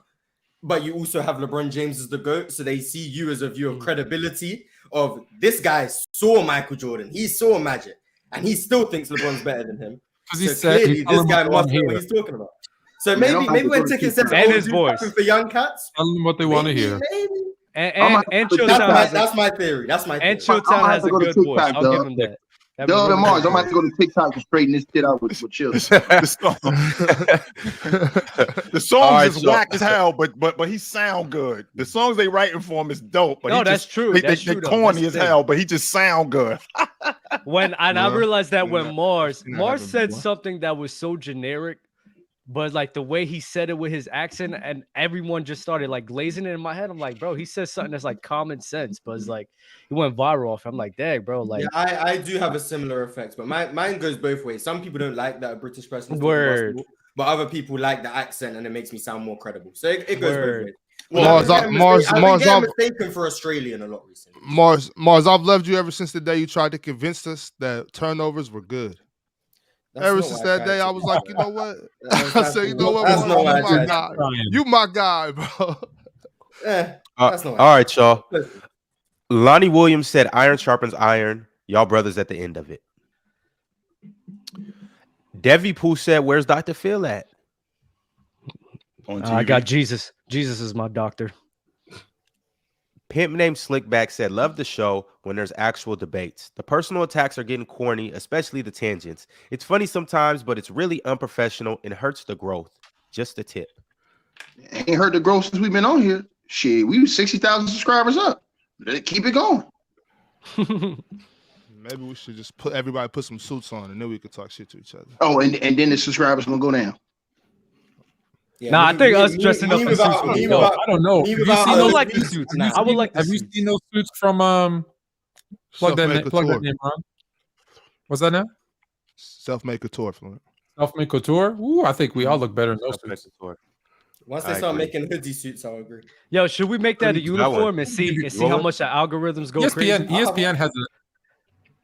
Hey yo, Mars hoodie Mars. Check this out. ESPN does have. They've. I'm not going to say who. But they have said to a couple of people, feel free to wear your suit, like your sport coat, with a hoodie. That's why you see it so often on those guys on ESPN. So that might be your thing, bro. Yeah, that's what I need. That's for sure. Bro, we should do a show where we just wore suits and then all the TikToks we do from it, see if it makes the algorithm go up. Get Damo one too. Real soon. YSM Money said, "Dub woke up Luke Cage today." I don't know what that's supposed to mean. You don't know who Luke Cage is? I know who Luke Cage is, but I don't understand like why that's being referenced. Fight mode. Fight mode? Yeah, came up with the dog mode. Word. Tony Jean Claude said, "PC over LSPN and Fox News." Okay. All right, y'all. Devi Pooh with another one. He said, "What game do you guys wish you could have all seen live? Mine would be Kobe's 62 3/4 versus the Mavs." Wilt's 100. That's easy. What? I want to see if it's real. I just want to see if it's real or not. I want to see it. I want to see it make 28 out of 32 free throws. That's what Facts. That's why no one can provide the full radio broadcast that exists, because no one wants to hear the truth. What's the truth, Tone? Tell everybody what the truth is, Tone. Have you gotten to the bottom of that yet? I have. Please fill us in. All we have is like 2.5 minutes of radio. That's it. That's all we have. Even though we have the actual people, there's a documentary on. We have the actual people who were there. Just as many people who lie to the people all the time. I have just as many people who said about something like that. Just as many people who said. People just have messed up memories.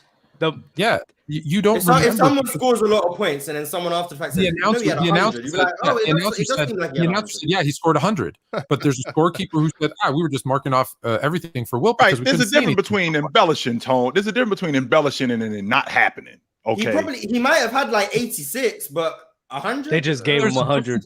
At some point, if the guy has 94, you start recording. You see this new generation, y'all. First, y'all. say that people don't, play ball the same or whatever, but now they couldn't even count back in the day. No, it's not that. It's not that. We're talking about the same era. We're talking about the same era. And it's not even been before then, where they were voting for finals MVP a game before the end of the series. Hold on. When you say when you say they can't count, hold on. You got to use some brains here. When you say they can't count, Bob, check this out. So the pace of the game when Wilt had that game, okay, it was faster than it is today. Go take a look at what their pace. So it's like people are moving that fast. Like 120 versus hold on, let me finish. Versus like 99. So we're talking about a fast pace. Hold on, we're talking about a fast pace. How many scorekeepers do they have now? 4. Do you know how many they had then? 1. Sitting there with a pencil marking down who scored by himself in an arena where filled with smoke, because you could smoke indoors and you could see from the pictures there's all smoke. So you're telling me one dude with a pencil never took a blink, never stopped in the fastest paced era ever, and he didn't miss one basket? That sounds like someone who believes in unicorns and sliding down a rainbow. Well, unicorns, I do believe unicorns actually. Well, there's even if that's true. Okay, in the fastest pace era. So we're talking about the fastest pace era. Do you believe? I'll ask you. You watch a lot of basketball. You're the Messiah, as everybody said.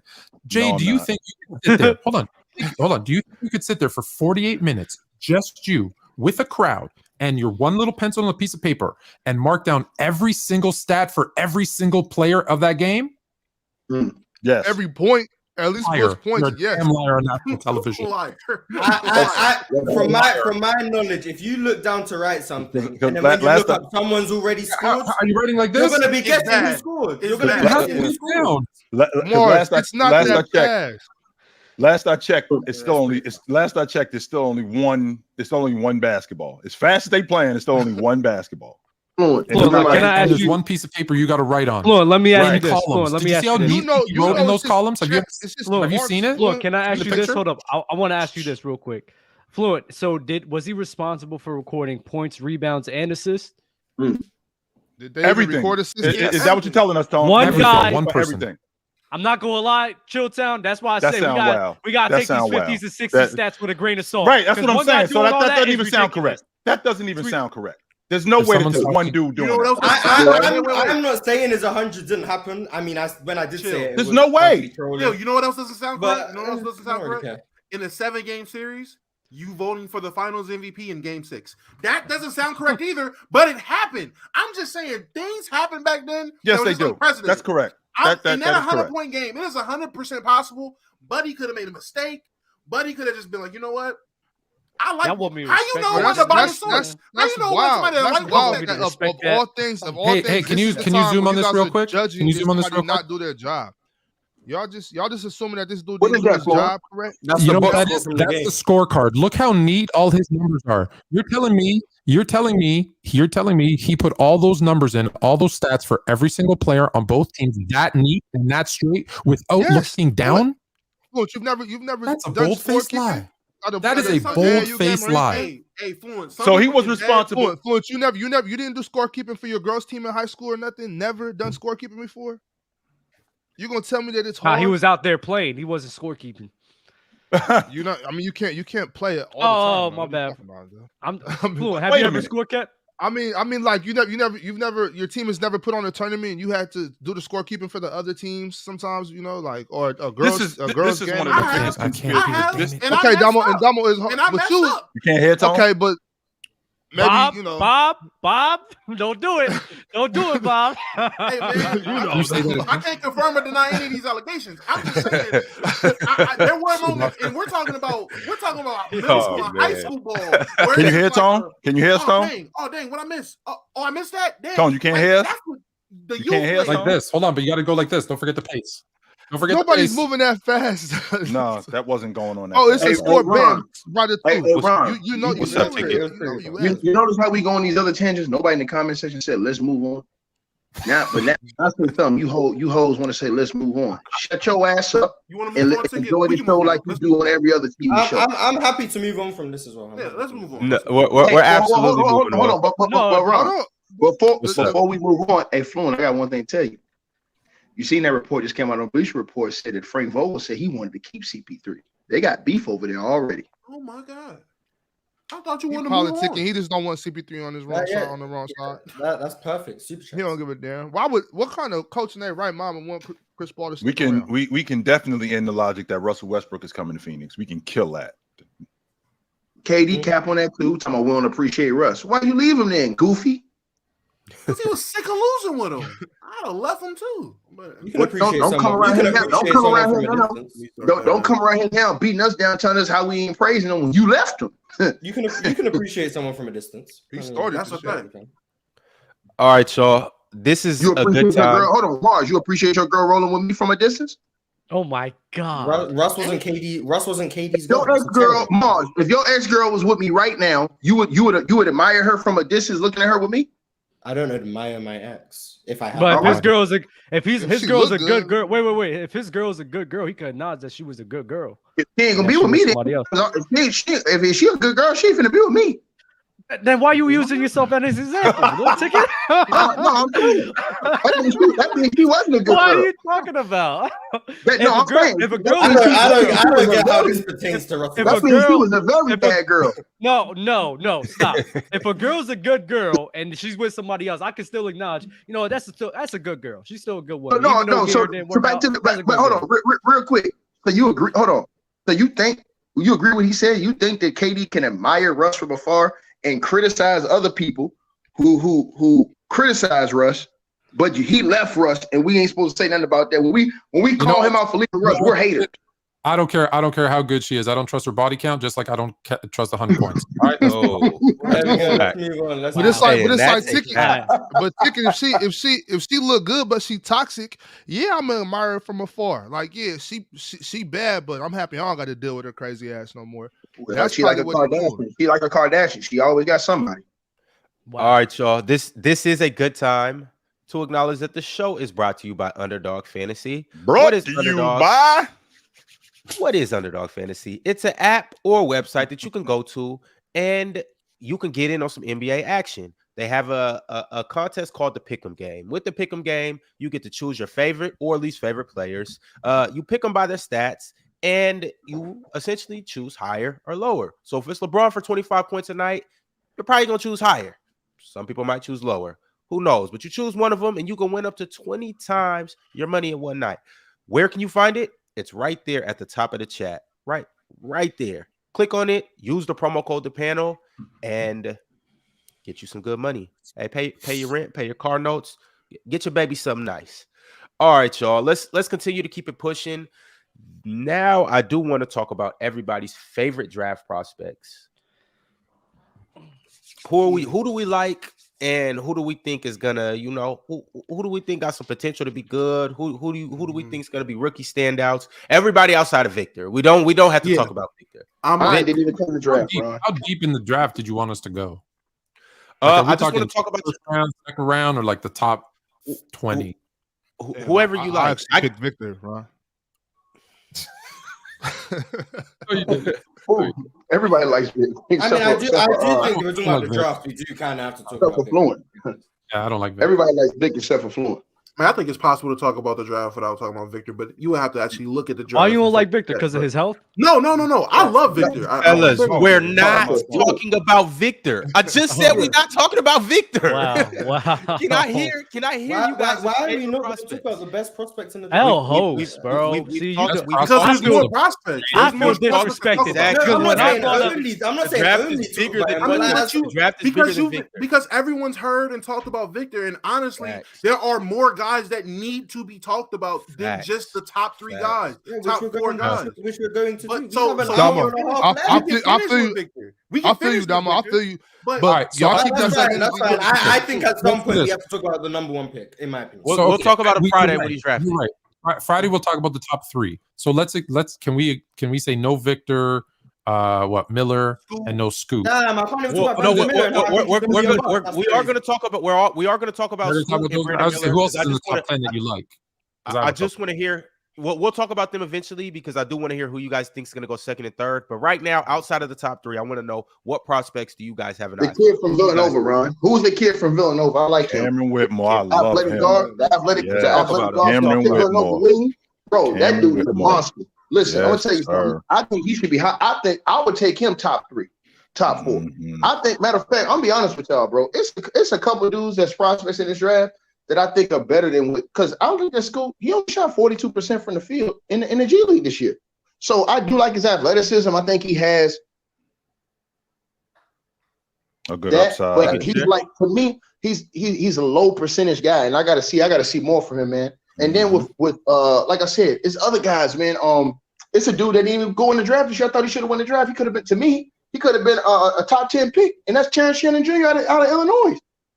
The guard, but he didn't even go in the draft. If we're talking top 10, I think the NBA is missing guys who can pass and get out shots, and I think Anthony Black is going to make the team better right away because of his handles.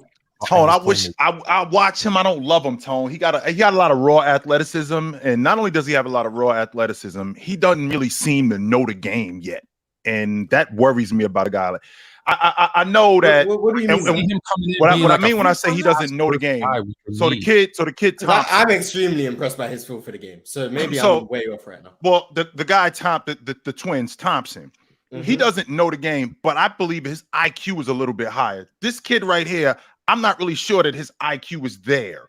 I think that he is more of a I'm just faster, and a lot of the stuff that I get away with now, I'm probably going to be able to get away with that. He doesn't really look like a quick study to me like Thompson does.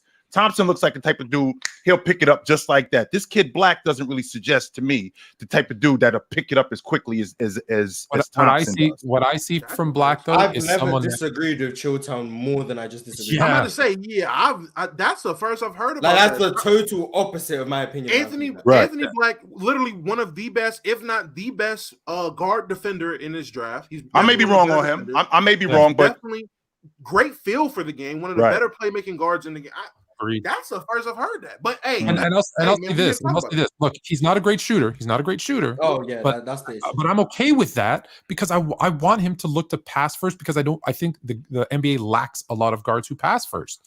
And so a guy that athletic who can defend, who I think has a good feel for the game, and who is an elite passer, I think he's going to make young team better right away.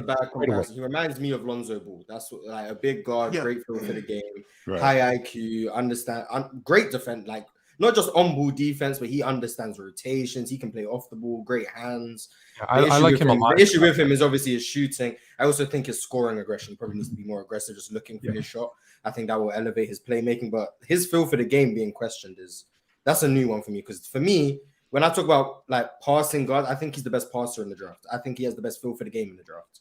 So hearing Chilltown say that he doesn't see that. Yeah, I thought you were going to agree with me for sure. Yeah, maybe. Maybe I haven't watched enough of him. I think that might be the problem. How much Arkansas have you watched? I caught a couple of games, and the reason why we bring up Arkansas because I caught them against Kentucky, and a guy that we're not talking about, and they're not talking about in the draft, who I love, this kid Oscar Sweeby. I believe that's his name. He gives me Ben Wallace vibes, except he can score. I love this dude. He clean glass, tough as nails, gets up and down the floor with the best of them. I think he can help he's going to end up dropping in the draft. I think he can help a playoff team. And the fact that, I think he's Kentucky's third all-time leading rebounder. He only played 2 years there. That's it. He only played 2 seasons there. He's third all-time leading rebounder. So a guy like that cleans glass, tough as nails. He was the college player of the year. And all we talking about is guys like Thompson and Whitmore, Whitmore, he looked like, to be honest with you, he looked like a bigger version of Clyde Drexler to me, to be honest with you. When I watch him, I love him. I love him. Why do you guys like Whitmore so much? I'm not as high on him. Me too, Mars. I'm not really. No, I think he's good, but for me, the lack of playmaking instincts is egregious to me. But his athleticism, his build, I think he's the youngest player in the draft as well. And that's one. Oh, wait, younger than him. No, he is. I forgot the guy that was going to be youngest. He's not going to get undrafted. Actually, no. Gigi Jackson is still in the draft. Gigi Jackson's the youngest. Okay, one of the youngest players in the draft. I know he doesn't turn 19 until July, I think. So next month. So that alongside that type of athleticism, that build, I mean, he's at 6'6", like 215. 6'7", 235. Yeah, it's crazy. And then also his ability to get to the rim, his ability to play without the basketball, like his scoring instincts are all there. He's a strong cutter, can get downhill. He doesn't really dominate the ball too much. But for me, if you want to take someone that high in the draft, especially as an offensive player, I need to see some more levels of creation that I haven't seen from him yet. I think he's I don't want to call him long term, but I don't think right away he's going to come in and be a high level contributor, in my opinion. He stretches the defense too, and in terms of his build, he's probably the most pro ready in terms of his build of all of these guys. When you talk about the young guys, I think he's the most pro ready. Now that doesn't mean that these other guys aren't going to fill out, but back to Black. I gotta now that you brought that up, Mars, I probably got to go do some more homework on him, because from what I've seen in a little bit that I saw him and a little bit that I saw Thompson, his ability to pass, right? His ability to play make. So it just looked different. And he looked like he's a quicker study. That doesn't mean that this kid Black isn't a quick study. It just he just doesn't seem like he picks up the game as fast as this other guy does. Do you feel like that has something to do with the competition that they played? Because if you watch Anthony Black, I'm not the biggest college guy, but I'm not sure Arkansas is one of the highly touted basketball programs in the country this year. If you look at Anthony Black it is now. What is now? Were they ranked? Yeah, they went to the Elite Eight last year. Yeah, but they weren't a great team for Anthony Black though. I think the whole team just couldn't shoot. Okay. Like the spacing on that team was terrible. So that might be a reason why very athletic, but not a great shooting team. Yeah, that might be another reason. Like he didn't have as much space as he'll probably get in the NBA. I think he's going to go to Washington. Mock draft, I think he's going to go to number 8. I think he's going to go to the Wizards. But I do think he can benefit more from NBA. They're going to wreck him. Oh my God. Yeah, I'm not a fan of. I like him in Orlando. Orlando would be great for him. You want him on a team that has good, like really good shooters, because he's going to be able to penetrate and dish and get guys really open looks. So that's where but Tone, they got Cole Anthony down there. I think Orlando's gonna. Well, if I was Orlando, I'd take him at 6, and I'll take Grady Dick at 11. That's what. That's it, Mars. That's what I was gonna get to. Was Grady Dick. That's what I'm hyped about. But if we got him at the lead guard, what are we doing with Fultz? What are we doing with Cole Anthony? Are we moving off these guys? Move off those guys. I'm ready to move off Cole Anthony. So you out on Cole? Yeah, I'm out on Cole. And sorry, Jalen Suggs. Yeah, I'm about to say that'll be the one. I'm out on all three of them. Jalen. Oh no, I like Markel. Yeah. And Tone and I have had this conversation, and again, I'm apologizing on national TV that I was wrong, because when the Toronto picked OG and they passed on when they picked OG and passed on Suggs, I was like, what are you guys doing?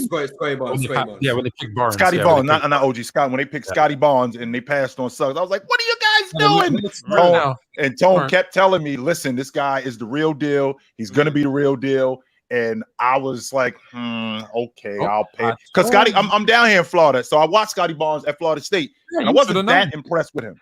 I wasn't that. I watched him, but I wasn't that impressed with him until he got to the pros, and it was like, well, wait a minute, maybe this guy is a lot better than what I thought he was. So on national TV, I'm apologizing. I was wrong about Scotty Barnes.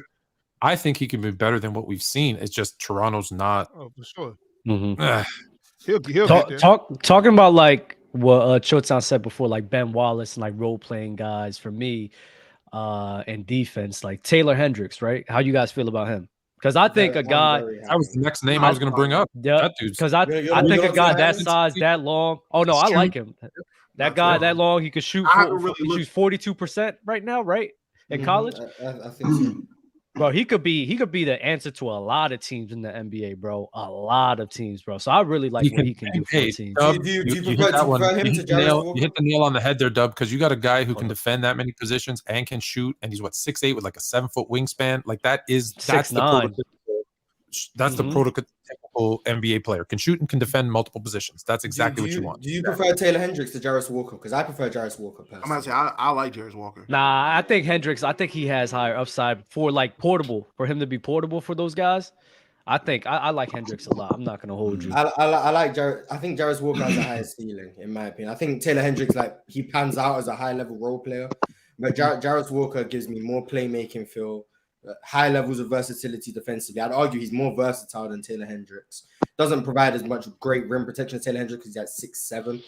But the playmaking feel, I also think his creation for himself is also stronger as well. I think Taylor Hendricks, like, he's a 3-and-D powerful. But what do you think his ceiling could be? You think that he could be a star on the team? Because I'm not sure about Star, no. I'm high on Scotty Barnes, and I think Jarvis Walker's in that mode of player. That level of versatility, that level of playmaking.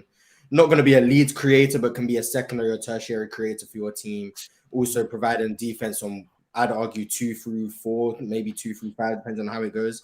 That type of player, I think that's better than what Taylor Hendricks. But do you think Walker will have to be in the right situation? Like, the reason I have Hendricks over him by like a bit is I think I think Hendricks can go into more teams and fit. Yeah. Is that what you meant? I feel the same way. Yeah, I agree. Taylor Hendricks does fit more situations, but I think if Indiana are at 6, I think Indiana have the 7th pick. I think if Jarvis Walker's there for them, I think Jarvis Walker is a great pick for them. And the thing is, though, Mark, like, how many times is going to really need, how many teams, like, on his caliber, like, tier of player that I think he'll be, like, how many teams is really going to need, like, his playmaking value like that? I don't think a lot of teams would. Indiana. I think Indiana's one of them, and I think that's where he'll go. Bro, I think you have Tyrese Halliburton and Jarvis Walker there. All of you guys are missing the boat. With the way the league has been going, there's a guy that we haven't talked about that's going to drop real far, and he shouldn't. He's going to end up being one of the jewels, and that is the boy out of UConn, Jordan Hawkins, a guard. Yeah. That boy can shoot the hell out of the basketball. And I'm going to tell you something. The way they're playing in the NBA right now, I'm looking at a guy like that, bro, he can change a team. With his ability, the way he can shoot the basketball, bro, and when he gets hot, this kid gets hot, bro. And I'm talking about coming off picks. I'm talking about saucing you behind the back, pull up. However you want it, he can give it to you. I like him.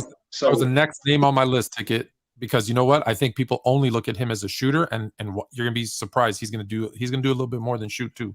Bro, he's a great shooter. Absolutely. He's gonna fall down too far. I'm telling you, and he shouldn't. He shouldn't, bro. I love the way the NBA is being played now. His game fits in perfectly with the way they're playing now, and his ability to shoot the ball, man, that's gonna travel in the NBA, in my opinion, bro. I think that he's a guy that haven't even been really talked about.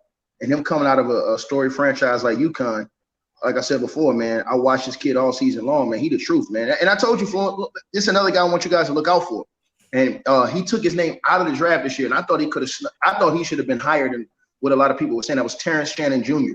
for Illinois. Oh yeah, I'm telling you. Hey, I like him at Texas Tech. He got game. He should have went to the draft at Texas Tech. He transferred. Yeah, I know. I'm saying I liked him when he was at Texas Tech. He transferred from Texas to Illinois, from Illinois to Texas. He averaged 17 a game last year. He should have been in the NBA draft right now, but he took his name out. He's going back to school. Listen, that kid, and then Ticket, you cut out. Yeah, we lost. He's going. One more time, Ticket. Hold on, Ticket. You went out, Ticket. One more time. You said that kid. That's the last thing we heard from him. I'm saying that kid, and I'm saying like the Jordan Hawkins kid I was telling you guys about. Right. I think he should be over guys. Like, what's the big dude's name that played at the University of Houston? He's pretty solid. I think he's like a top 10 lottery pick. Talking about Jarvis Walker. Mm-hmm. Yeah. Like, I would take him over guys like him because I don't think old boy from the University of Houston, I don't think his game is really going to translate to how they want to play. It don't look like it is. I watched that University from Houston team. I ain't really, to be honest with you, Mars, I like Walker. I don't love him. I don't. I'm right there with you. Hold on, y'all. I got some breaking news. I got some breaking news. The Celtics are talking about a DeAndre Ayton trade. Oh my God, that would be so bad for him. Bleacher Report. I don't know why they would do that. Hold on. Hold on, Dub. First and foremost, you got a guy now who you can go to for buckets because they don't have any post scoring. Zero. They have no post scoring. So now you got a guy that you can actually go to for buckets. And we've already had this conversation. What happens when you involve DeAndre Ayton in the offense? He rebounds more. He rim runs more. He'll defend more. And being on that team, he'll be a better defender. So depending on what they would have to give up, which would probably be a bucket of extra crispy and a 6-pack for him. It doesn't sound like a bad idea. Listen, point guard off against Malcolm Brogdon. Grant Williams. That's what they about to try to do. That's what they going to do. I got Grant Williams, Payton Pritchard, in 3 seconds. Grant Williams in a point guard. So in English, Damo, what is that in English, Damo? The Suns need a bucket of extra. The Suns need to get at least 3 players who can play 15 plus minutes for Ayton. They That's what they can. need. Fluent. They can get Malcolm Brogdon. They can get the Grant Williams he just said in the sign and trade. Bro, yes, they can get Brogdon because they're shopping Brogdon. They can get him. They can get Brogdon, and they can peel off one of those. Huh? They just got Brogdon. Really? Yeah, Are they really? They'd give him up. They'd give him up for 8. They'd give him up for 8. No, they wouldn't. Yes, they would. Tone, you wild for that one. Can they give him Danilo? I don't see him giving Danilo. I see him throwing Danilo out there. So the thing is, I'm not sure. I'm not sure how that offense will be with what's his name? With the coach, being in love with Mazzulla. With Mazzulla being in love with the 3-ball. On top of that, JB and JT, what they got to bring to the table, and then Marcus Smart handling. Like I don't know how much touches. I think it's the same thing he had on the Suns, and then go ahead, Tone. Go ahead, Tone. I'd like to rebuttal. Could you imagine Mazzulla? Yo, and we gotta wrap this up and get back to the draft though. But we will. We will. You want some shots? Go get an offensive board. And for the record, Dub, just so you know, in terms of that offense, there's a reason why they hired Sam Cassell. That leash is short on Mazzulla. Let them start the season. Let them start the season 500 or below 500. He getting the hook. And we already know who Sam Cassell is, who played with Olajuwon. He played with Kevin Garnett. So he's definitely a guy who just coached Joel Embiid. So he's a guy who definitely coaches the big guy. So he'll get him more involved in that offense. I don't think that thing is going to be wide open. Well, look, where y'all saying Mazzulla getting fired the first month? That leash is going to be real short. Yeah. That leash is going to be real short, Dub. Let them start the season 500 or below 500.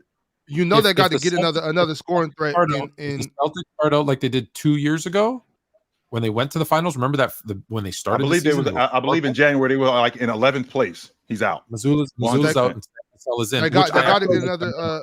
They got to get another scoring threat like DeAndre Ayton anyway, because you know that. Hey, Matt, you step the hell up in the comment section, Matt. You ain't going nowhere. Y'all talking all that stuff about move on. Shut up and listen and enjoy the show like you do every damn day. Y'all don't say that on national TV when they talk about stuff that y'all don't want to hear. You know what you do? And you don't turn the channel either. You don't turn the channel.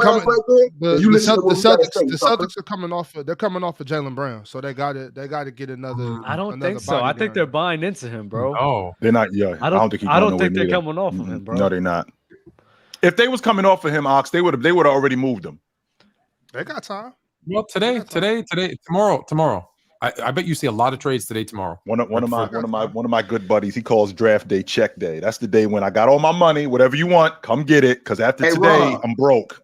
When something happened, Fluid sorry ass go hit us in a private chat and said, "See, I told you." Ron, what? My bad. We got off topic. Yeah, we got. Let me throw some. Can I give you a name? Ticket. I want to ask Ticket this. I do want to ask Ticket about Jordan Hawkins. Like, because I don't watch college like that. Doesn't Hawkins have like a turnover issue? I don't care about that. He can shoot the hell out the basketball. Hold on. I think Golden State. Hold on. But Doug, that's what we're looking for him to do. That right now they got him falling to who? They got him falling to like 14, 15, something like that. I don't think he's going to go in the lottery. I don't think he's going to go. Yeah. So if he falls that low, whoever picks him up, listen. He can help a team right now. I like him a lot, and I'm just being honest with you. The dude can shoot the hell out of the ball. To me, the other boy from Houston is too high. They got him as a top 10 lottery pick, and his game ain't mixing in with how they play today. So for me, like I said before, I would rather have Jordan Hawkins up there than him. I just think Jordan Hawkins, with his ability to shoot the ball and the way they play today, bro, the dude almost shot 40% from the three this year in college, and he puts them up. Yo, Damo, I know you got some players. I want to hear from you and how you feel about him. Well, if we're sticking to top 10, a guy that I got he definitely should be top 10. If he's not, hey, somebody's getting lucky outside that top 10 because he's sliding. Bilal, I can't say his last name. Yep. Cat that plays with Victor. I wasn't too familiar with him at first. I thought he was just getting a little overhyped because he's getting attention playing with Victor. But once you look at his numbers and look at his game, definitely a reliable shooter. Guy that can get above the rim. Definitely bouncy. Definitely makes some good plays. Got a good feel for the game. Not really, from what I've seen, not really the most on-ball type of scorer. Definitely is going to be like more of a fit kind of a guy. But he got a lot of good tools. Love him. He gives me Toronto Raptors vibes. Just based on what Toronto's doing, I think he's gonna go to Toronto. I would see him going to Toronto, and I wouldn't be mad at it. Tone, don't do that with your face like that, Tone. Let me also throw out. Sorry, just pause for a second, Damo, for a second, because I got to take something back because I was scared to offend the people in this city. And I shouldn't have done that. And that's shame on me because I always speak my mind and I say I don't care. And so I got to prove that I don't care. I lied to you, Ticket, the other day because you asked me a question. Is Toronto a poorly run organization? Yes, they are a poorly run organization. And this year is absolutely proving it. They've been said difficult to deal with. They don't want to trade. They don't want to come off any of their players. I can't believe what they're doing here. Even with the coach, I hate that hire. So I was wrong or I lied. Hold on. That's Masai. Hold on. What's the point? That is Masai. Masai's trying to prove everybody he's right. He's trying to prove everybody I can draft the right players. I can pick the right coach. I'm saying, but that is I think Masai when he won the chip, when he went and got Kawhi, and it worked. I think that went to his head. Now he wants to prove that I can do this. I can do this. I can do this. So everything he's doing, in my opinion, from what I'm watching, has been an eye move. So like whoever he drafts, like for example, he went and picked those dudes that they got now. So he wants to make sure they were successful on his watch.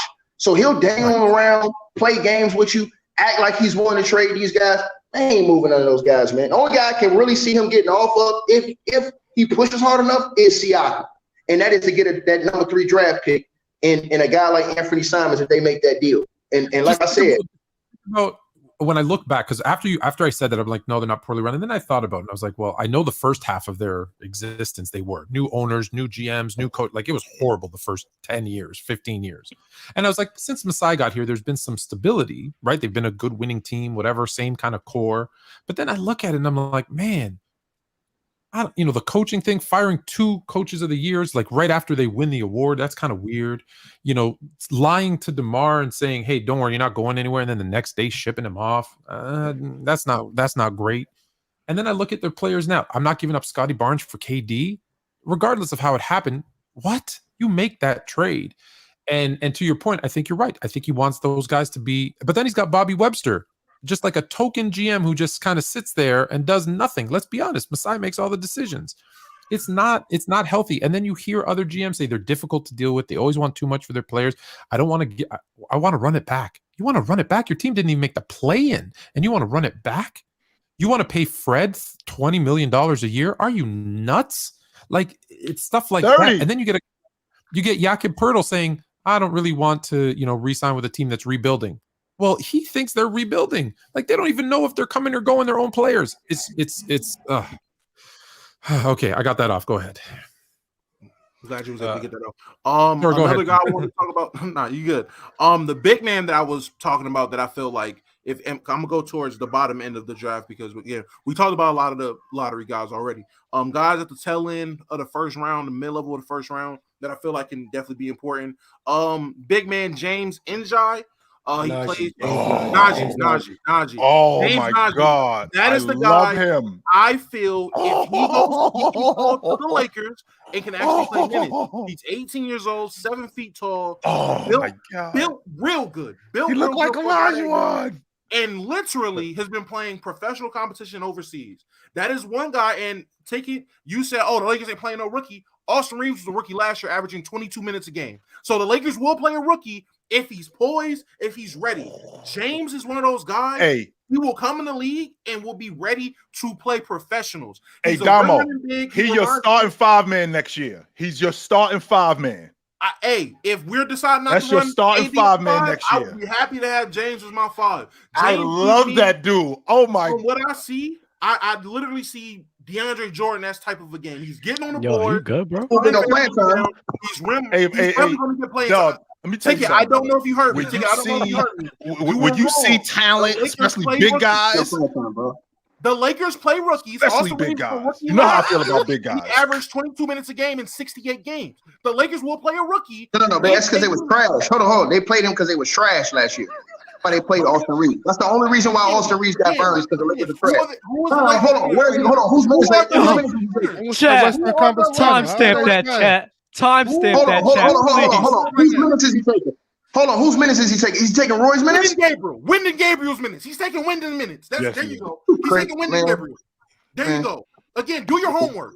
Listen to what I'm saying. Stop I've trying done to my be right. homework. No. I've done my homework, bro. I've done my homework, bro. This guy. Stop trying to be right and just listen. I'm not trying to be right. Okay, I'm telling you, this kid can play though. So regardless of how you feel the Lakers will run, look at the kid play and tell me he's not going to get minutes. Regardless, ain't no rook playing. Ain't no rook playing over there with LeBron. You can't listen and talk. That's not how it works. Another guy that's coming at the end of the first round that definitely will be, in my opinion, be pretty good. Coming out the G League, Leonard Miller. Definitely got the frame to be. That's what I wanted to talk about Leonard too. Versatile defender, definitely improved as a rebounder while he's been in the G League. Definitely a low-key guy that I can't wait to see go to the league and actually perform and play. I don't know who he's going to go to, but whoever gets him, I got him going at least. Hold on. Nowhere before 20. I don't think he's going anywhere. Hold on. Ticket. No, hold on.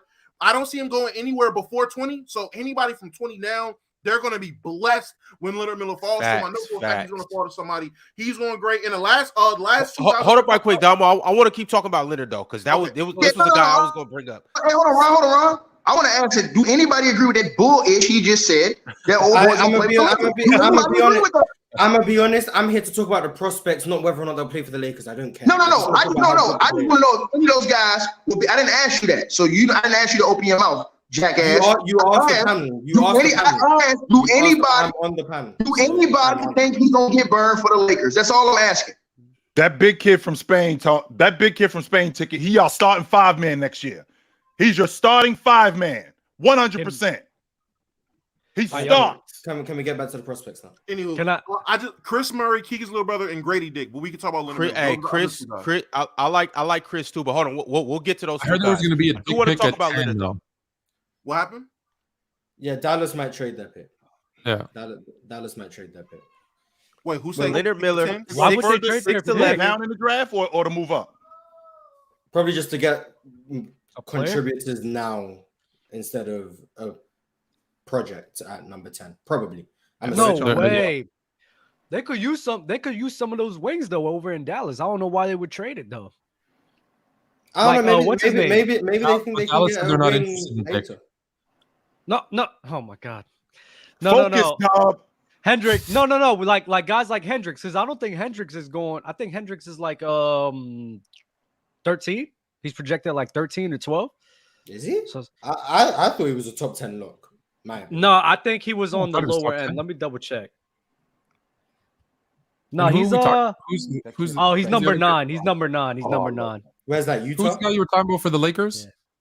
Yeah. James Najee. Definitely. That was the guy I was like, literally everything Ticket was talking about Draymond.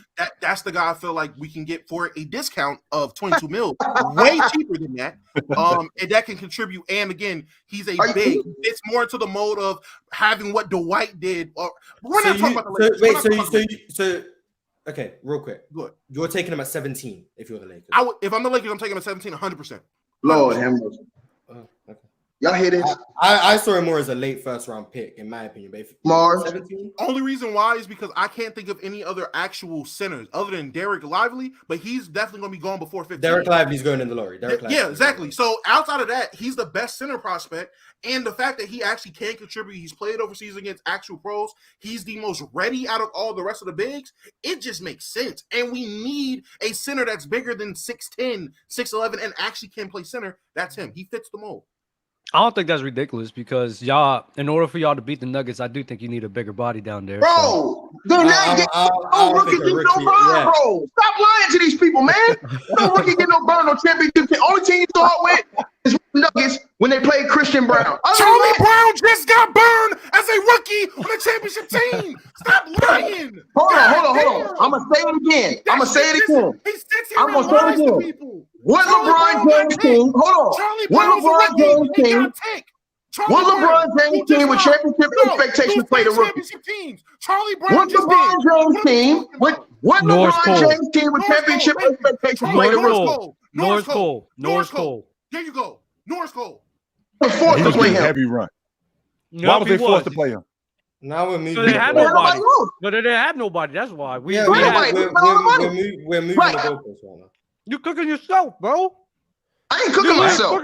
Back to the prospect. They have nobody at the big, so getting that right there will help. Stop spitting them cookie crumbs on the mic, fool. Can we talk about Leonard Miller? Jesus, don't be mad. mad. Don't be mad because you getting cooked. Don't be mad because you getting cooked. I'm about to start muting niggas. I'm about to start. Ticket, you're muted. We're trying to talk about the prospects. You keep trying to talk about LeBron James. I'm talking about the prospects. Ticket. Can we talk about the prospects? This man stood up here and said a rookie's gonna get playing time on a championship Lakers team. When the only other player to do it. Never said a championship Lakers team. I just move on. Let's talk about Leonard Miller. We don't care about his play for the Lakers. So I can see her in line in front of people. We'll be talking about a knuckle sandwich in a minute, Mark. He playing. Good for you. Good for you. Let's talk about Leonard Miller. Can I talk about Leonard Miller? Let's go. All right, we're talking about a dude who played for the G League Ignite. They've had some good experience of bringing players from their program into the league. We've seen a couple guys last year. Obviously, Jalen Green a couple years ago. Who else went a couple years ago? It was Jalen Green and Jonathan Kuminga. So they've put out some talent, but Leonard Miller is another guy who I think is gonna be along that same pipeline of dudes that they're putting into the league. He's 6'11" and really can do a little bit of everything. And I just think like as he progresses and just gets better and older, I think he's gonna really be a problem. 6'11" can stretch the floor out, got a little bit of playmaking. He's athletic. I just like his game a lot. And then you guys wanted to talk about Grady Dick, right? Yeah. Grady Dick is definitely one of my favorite prospects too. Yeah, I think Orlando have him number 1 on their draft board at number 11. I think they are going to. You think so? I think if he's their guy. That's a great move for Orlando. I like another him wing specifically on Orlando. Connective passer, solid defender. I mean, that's what Orlando needs. Yeah, they need I like spacing. I mean, he might be the best shooter available at that point. Jordan Hawkins not going at number 11. So for like prospects at that level, I think he's the pick that they're gonna go for. I'm not high on like his upside. I don't think he's gonna be great. But as a role player, like I think he's a very high level role player, and I think teams need role players. And just today, Mars, if opening night is today, is he better than Austin Reeves? No, that's a good question. Because that's what he reminds me of when I watch him. When I watch him, that's what he gives me Austin Reeves vibes. And that's not a bad thing. I mean, he looks like a 4 or maybe a 5 starter, and I don't mean 4 or 5 in terms of the position, but that's what he is in terms of being on your crew, like the 4th or the 5th best player. But do I want to spend a lottery pick on a better version of Austin Reeves for Grady Dick? I'm taking him at 11 for sure. Specifically on that Orlando team. Yeah, for Orlando, I want him.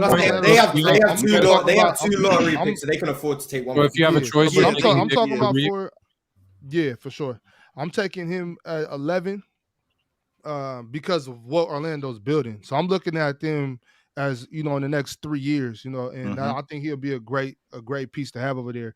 When you hear Bill Self talk about him, the first thing he talks about when he's talking about Grady is like he's always talking about how the kid's not soft. How if you look at him, you'll think one thing, but he talk about how tough he is, how hard nosed he is, how how aggressive he plays. And on the defensive end, he's gonna compete. He shoots. Right. He shot it at 40% in college. So I mean, I know it's a different, but I'm assuming he's gonna shoot somewhere in the high 30s. It won't drop to like 32 or like 33. Nah, no way. I'm assuming he's gonna shoot high 30s in Orlando. Mm-hmm. Listen, for the money, he rebounds too. He's big. He's not. You know what I'm saying? For the money that Reeves is gonna get, and if you guys think this guy's even, because he's only got 1 year more experience, if you think Grady's even close, you take that because you're saving so much money. Like you have to. I'm not saying just for the Lakers, but any team that has a guy like Reeves, that's going to watch Reeves getting like 20 million something per season. Right. If you can get Grady for the rookie scale, I'm drafting him if he's close. Grady might be better. Anytime you can get someone who's 6'8" who can shoot 40% from 3. And he competes defensively, and he knows how to pass the ball. Like. That's all you need. That's a good pick. That's a good NBA basketball player right now. Mm-hmm. Ron, I got to bounce, but I want to give an honorable mention to one dude that we're probably not going to talk about because he's like a 2nd round prospect, Omari Moore. I don't know if you guys seen him. He's because he's in San Jose, so no one's really seen him. If you're thinking, those names, there's always that one guy in the 2nd round that's like, oh man, we never expected him to be good. that's going to be your guy coming out of the second round. Whatever team, just watch. Whichever team drafts him in the second round, watch him. Even in year one, he's going to be solid. I just want to add on to that because I like what Fluent did there. Another name of a guy from a school that didn't get a lot of attention, but he definitely should. Out of South Carolina, G.G. Jackson, 6'9", 215, definitely solid build. But when you watch him play, he does not look like a 6'9" power forward on the offensive end. He moves like a combo forward, more like a 2-guard with the ball, got a nice feel. Efficiency isn't crazy, but definitely the mechanics is there for a shot. If he is picked, I hope he picked up in the second round and given a chance, because given the opportunity, he's gonna ball out. And hood fave, Amani Bates. I don't care where he goes. Oh no,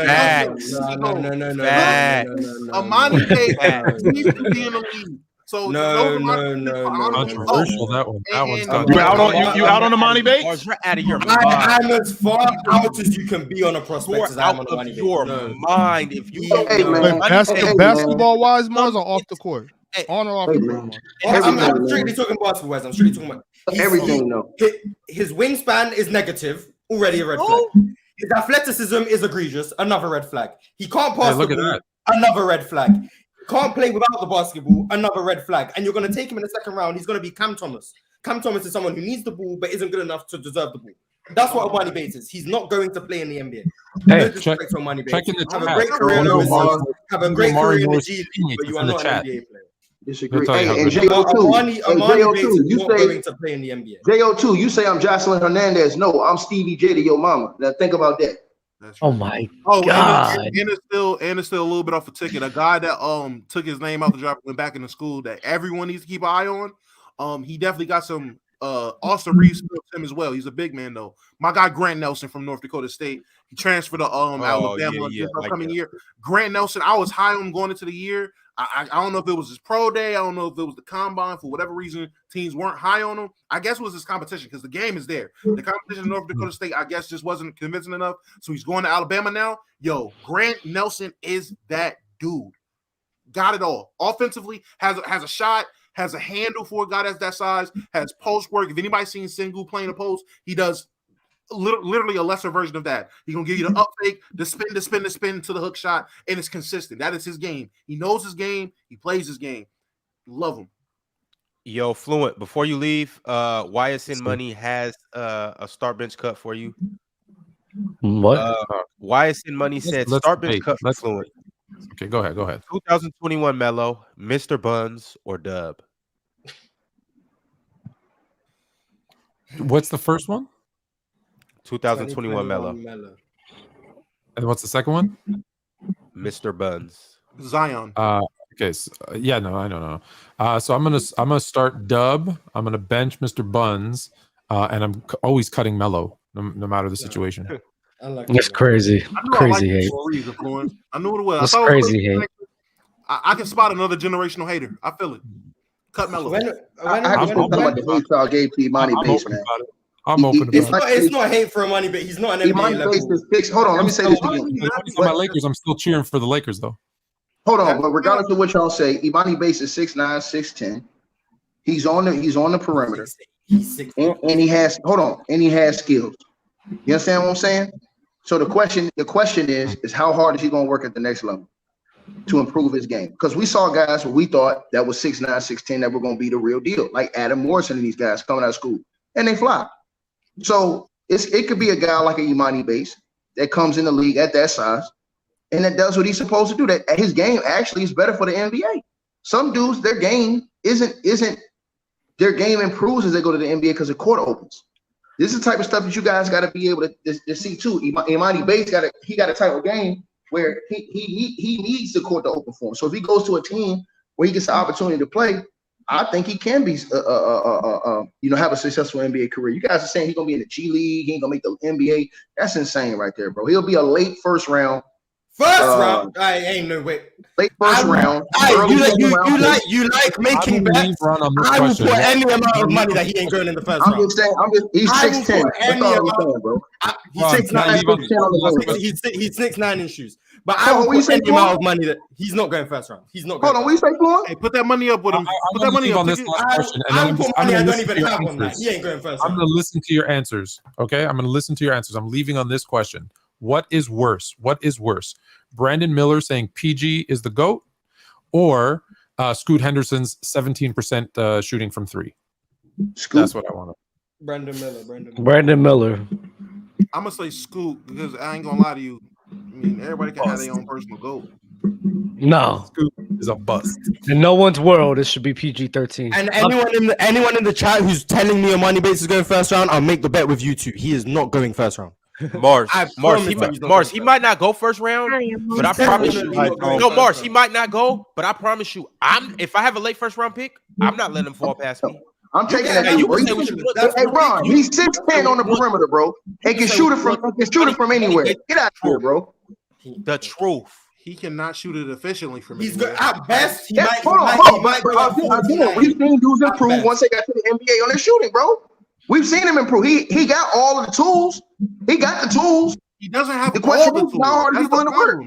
He doesn't have all the tools. He might go top 50 if he's lucky. He might go top 50. He does have the tools. He does have the tools. He's not going to get drafted. He's probably not going to get drafted. He's not going to get drafted. Y'all are some haters, bro. He should. I think he deserves to get drafted. I have tweets saying I hope Amani gets drafted. I know it's a long shot for him to get drafted in the first round. It's just not possible for it with his game. He's 6'9" with like a 6'7" wingspan, it feels like. It's just not going to work. Hold on. What does that have to do with his game, though? It's not going to work.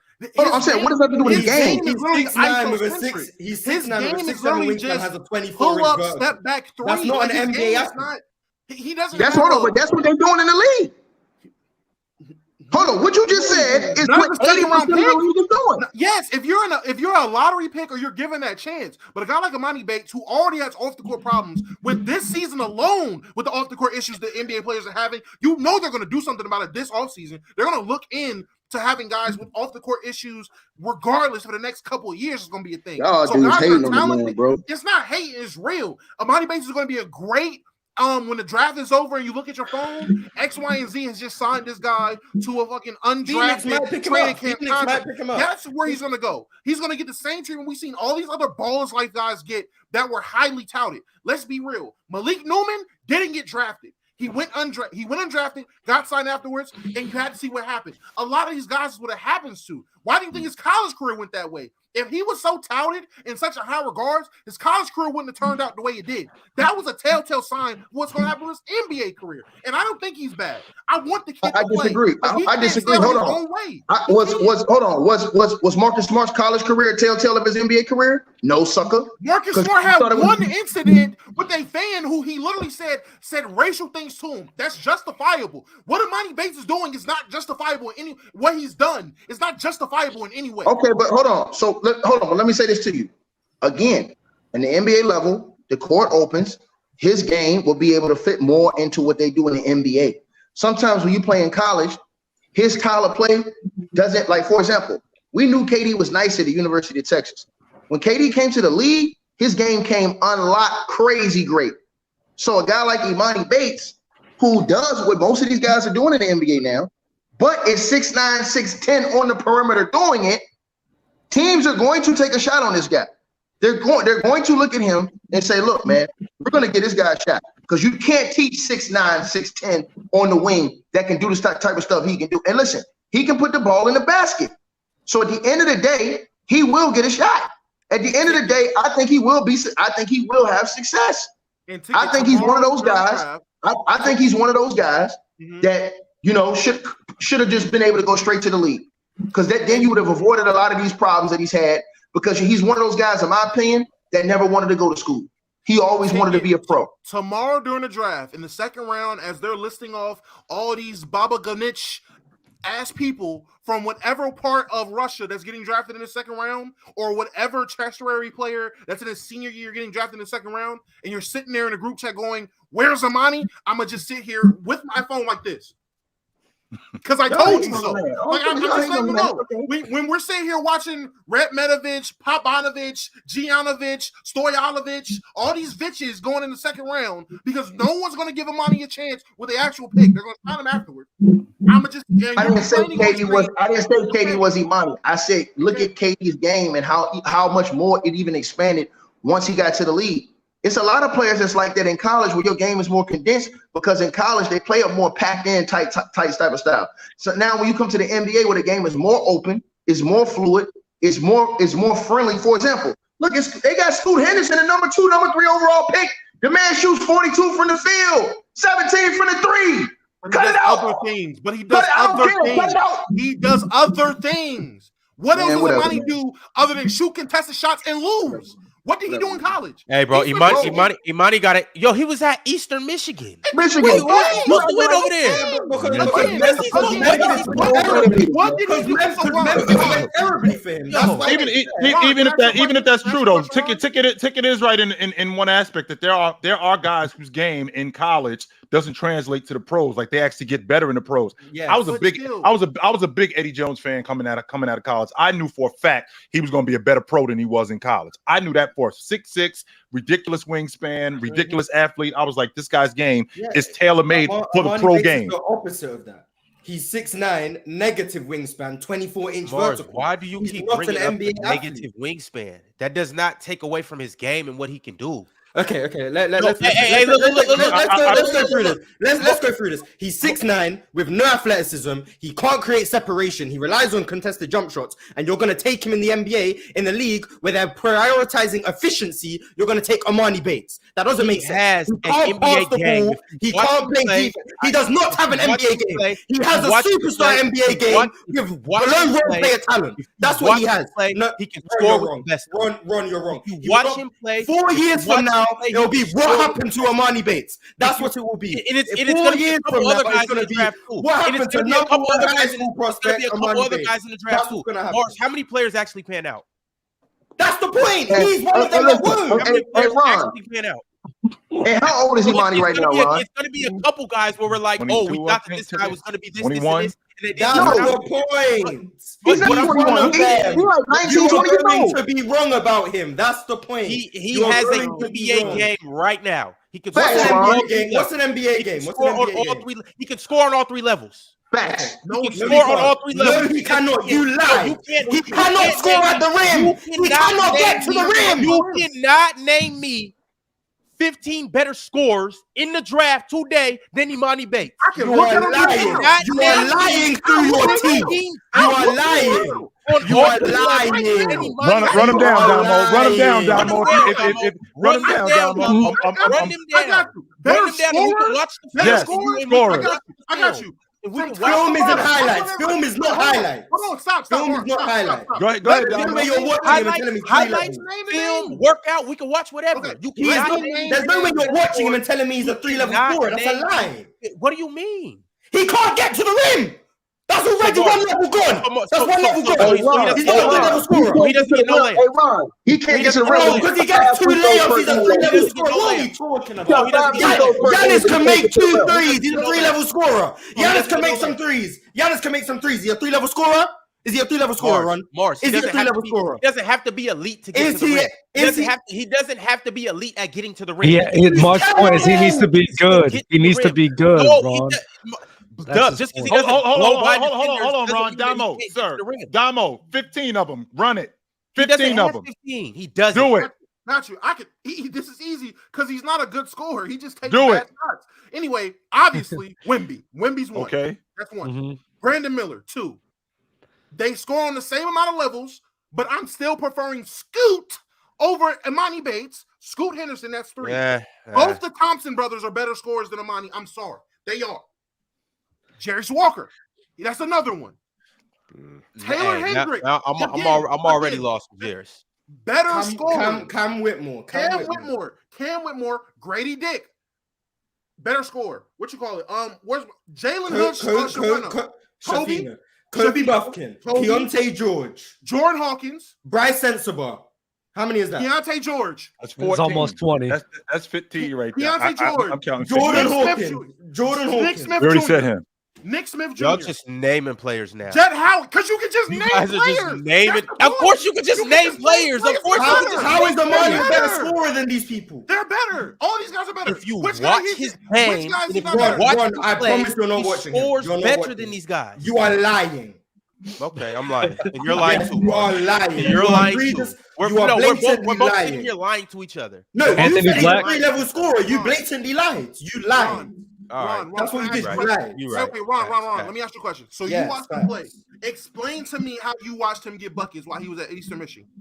Because chill, the issue with Amani Bates here. He watched that one game where he had like 40 and said he can score at 3 levels. Hold on. The issue with saying, guys' games unlock at the next level, unlike in college. You had that argument when you have a big like Bam or a big like Cat who played at a system like Kentucky where it limited their game because they're playing with so many other talented players. When you have these guys that do like Colin Sexton did, like Amani Bates did, they go to these schools where they give them all the same thing with Trae Young. They give them all the keys to play their game. There's no limitations. There is no other player on Eastern Michigan you're even considering going to the draft. There's nobody. They let him play the style of basketball he wanted to play in Eastern Michigan. There was no limitations. And all he did was step back and test the three. There was no consistent getting to the bucket. There was no consistently beating his man and taking good shots. He literally made a career in college taking and making bad shots at an inefficient rate. So that's why I'm not going with his game can unlock. It can't. It is two sides to that, Damo. It is two sides to that.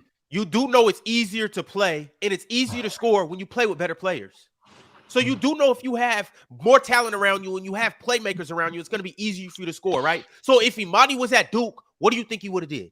I'm not saying he would have averaged the same amount of points, but I guarantee he would have looked better. Like when he was at Memphis, he was stinky. Like when he was at Memphis and he stunk. And he was 17. Because no one told him to go there. No one told him to do that. If I recall, but that's still the fact of the matter, though. But that's still the fact of the matter. But that's still the fact of the matter. If you're set, no IQ as well. Add that to the list of why he's terrible. If you're 17, oh my God, college kids, it is a chance that you're not going to look as good. Wow. Oh, so he just like, for instance, just like Gigi Jackson from next year, for instance, in the league, he's probably not going to look as good because he's going to be the youngest player in the draft. That's still the fact of the matter. Jalen Duren looked fine, youngest player in the league, but that's neither here nor there. You said he was a 3-level scorer. You lied. I'm not getting over that. You said he was a 3-level scorer. So the logic with Bates. So I just want to make sure I'm understanding you, Damo. So the logic with Bates, it's not your game. It's not the fact that you didn't get an opportunity. The problem is you can't play. That's it. I'm not even going to say that he can't play.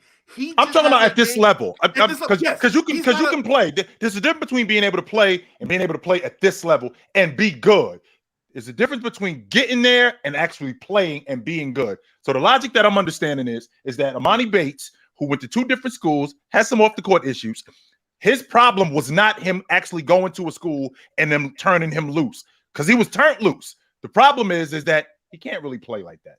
And getting to the next level where the competition is actually better. Not only is the competition better, the athleticism is better. All of that stuff ties in, and his game does not translate. Is that what I'm understanding? Yes, but I'm not going to the extent that Mars is going to. I think he deserves to be in the NBA. I think he deserves a spot. There's 15 roster spots. Now, if you go look at each team's 15th man, if I'm spending a first round pick on a guy, I don't think he's going first round. If I'm spending a first round pick on a guy, I'm not spending a first round pick on a guy to be the 15th guy on my roster. I'm not doing that. Hell no. I'm not doing that. You can do that. For him to be the 11th guy on my roster. You can sign him for the training camp and then get him in the G League and then get him on a 2-way. He'll be in summer league and he might get a 2-way deal. That's what he'll get. He's not a first round talent, and he's not. Watch him do work in summer league. Watch him do work in summer league. Y'all outshot Kevin Knox did work in summer league, and he's a terrible NBA player. You're a cold-blooded hater, Mars. You're a cold-blooded hater. Call me a hater. I don't care. He's not good. You sit over there and play with Jalen Money all the way, who's a perennial loser, but you will sit up here and pump I can't wait for it. I can't wait for it, Mars. I can't wait for it, Mars. I can't wait for your ass, sucker. Believe that. 10 years from now, when he's not in the league, we're not even going to have this conversation because we're not going to care about him. And when he's in the league, and he's overachieving, you're going to sit your ass back. Overachieving is him being in the league. If he's in the league in 10 years, he overachieved. So credit to him. If he's still in the league 10 years from today, I will give him all the credit in the world. Hold on, so Mars, here's why you're capped. Hold on, I'm going to tell you why Mars is capped. If the one and done rule was not in, he would have already been in the NBA out of high school. And he would have been out the league already as well. Hold on. I disagree. Time out. I disagree. I think his game fits in better to what they're doing in the NBA now. That's what I think, bro. And I think that you guys are cold-blooded. You, Mars, are a cold-blooded hater by suggesting a dude who has this skill level when all of the top prospects haven't, especially the way y'all sit up here talking about Scoot Henderson. This dude only shoot 42% from the field, 17 from the three. That's horrible. And he's doing that in the G League, right? In a league that they play more of an open style of basketball versus college. How many Amani Bates games have you watched? Hold on. How many? So you're taking, huh? How many Amani Bates games have you watched? No, I watched about 7 or 8 of his games this past season at AEMU. Okay. And do you think he's a 3-level scorer? He can score at the rim. Listen, his ball handling is. Hold on. Let me say this, Mars. His ball handling is great shit because he's tall. He's 6'9", so it's harder for guys that's taller like that to really handle the ball and get to all your spots and stuff like you want to. You know what I mean? So I think that stuff. That's what I said. Like when you get to the NBA level, that stuff they're going to be working on with him to a max. You will see that improvement in the first 3 or 4 years of his career. Let me give y'all a prime example, right? Russell Westbrook came to the league. He was nothing like the player he is when he was in his prime, when he came into the league. Nothing. Why? Because he came in the league and worked on his game. You understand what I'm saying? He improved various aspects of his game. I expect the same thing. You understand what I'm saying? I expect the same thing from a guy like Imani Bates. Now he's where he's always wanted to be. Sometimes when you wanted to be in the league and you have to go to college, you're forced to go to college, you can lose focus and get in trouble. That's what guys like him, I've seen guys do that before, where they don't even want to be at college. You understand what I'm saying? Like a guy like Zion, he went to Duke. We all know he didn't go to class. He can't even spell B, but he just wanted to play basketball, right? So I'm looking at a guy like Imani Bates. He didn't want to go to school. He just wanted to play. He just wanted to play ball. But since they had a rule, he couldn't go to the NBA like he wanted to. So now you had to force him to be in a structure he didn't want to be in. So he gonna buck. He got a little bit of trouble, had to transfer, didn't go to the school he was originally supposed to go to. These are all facts. Now all of a sudden, oh, he ain't this, he ain't that, he ain't gonna be in the NBA, he ain't gonna have a career, man. That's crap. Again, he's 6'9", 6'10" on the perimeter. He can get his own shot over, and the fact that he's 6'9", 6'10" alone on the perimeter is gonna get him an opportunity. He can get off his own shot against anybody.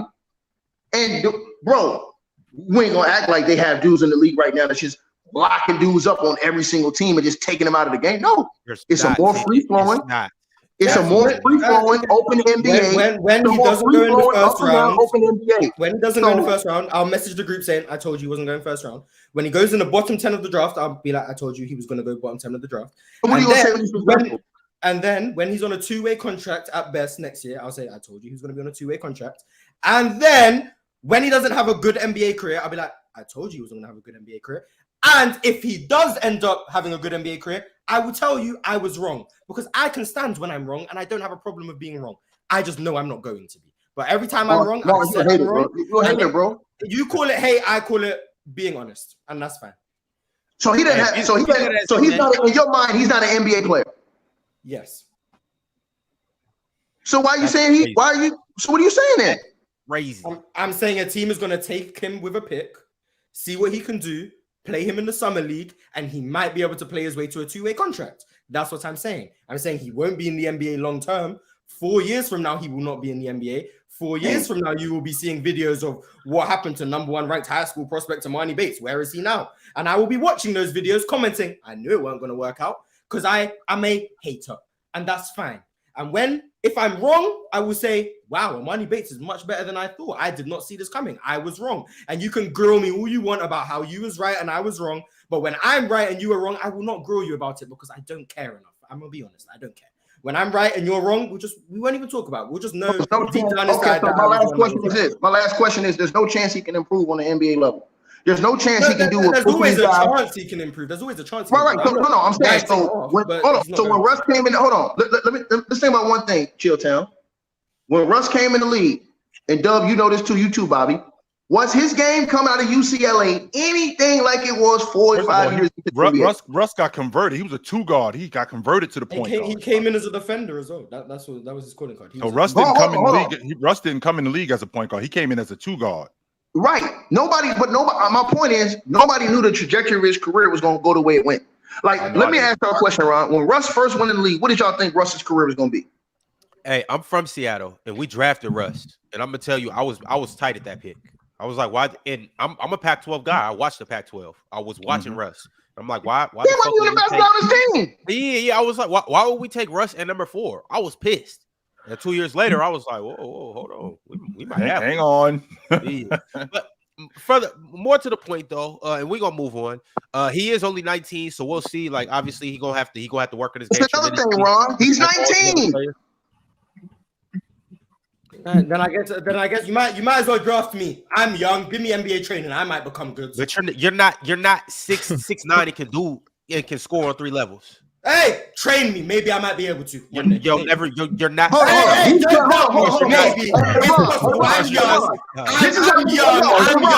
I might develop. I might develop. Hey, Ron, this is how many goddamn casuals we have in the comment section right now.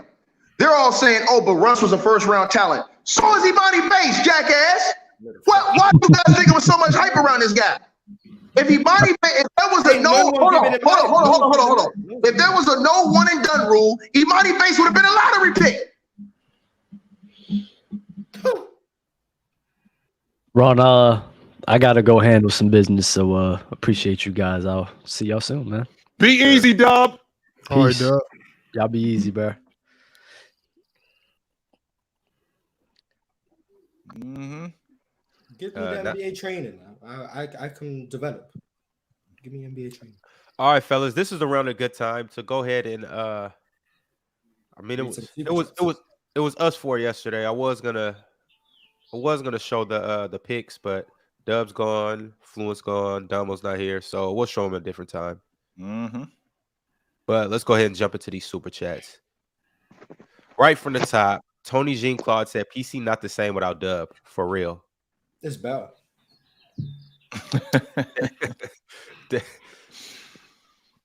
David Estillo said, "Dub be calling Chilltown Grilltown." So shh.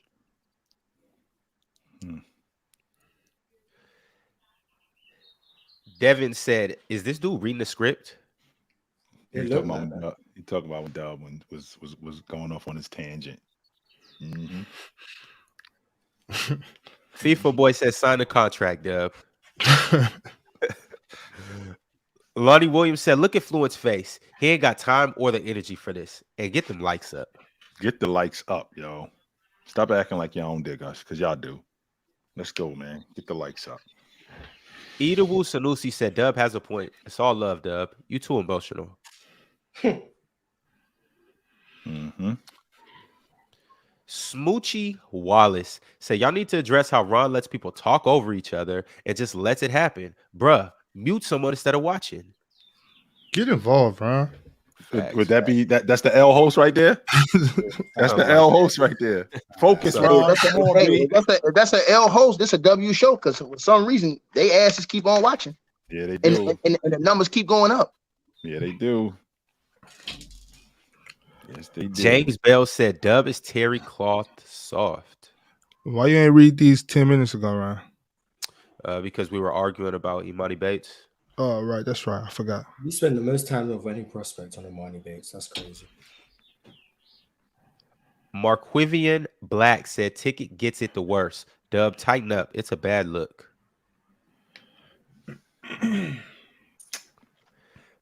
Pimp named Slickback said, "Zach Lowe and Brian Windhorst reported yesterday that the Wizards had no interest in Ayton. Ayton makes $32 million annually and has 3 years left. For a traditional center, that's awful. Plus, why help Phoenix?" I don't know if that's true. I think that the problem was I think the Wizards asked for him. I think it's actually the opposite. Yeah, I heard the Wizards asked for Ayton and Phoenix. Yeah, and Phoenix said no. I think it's the opposite.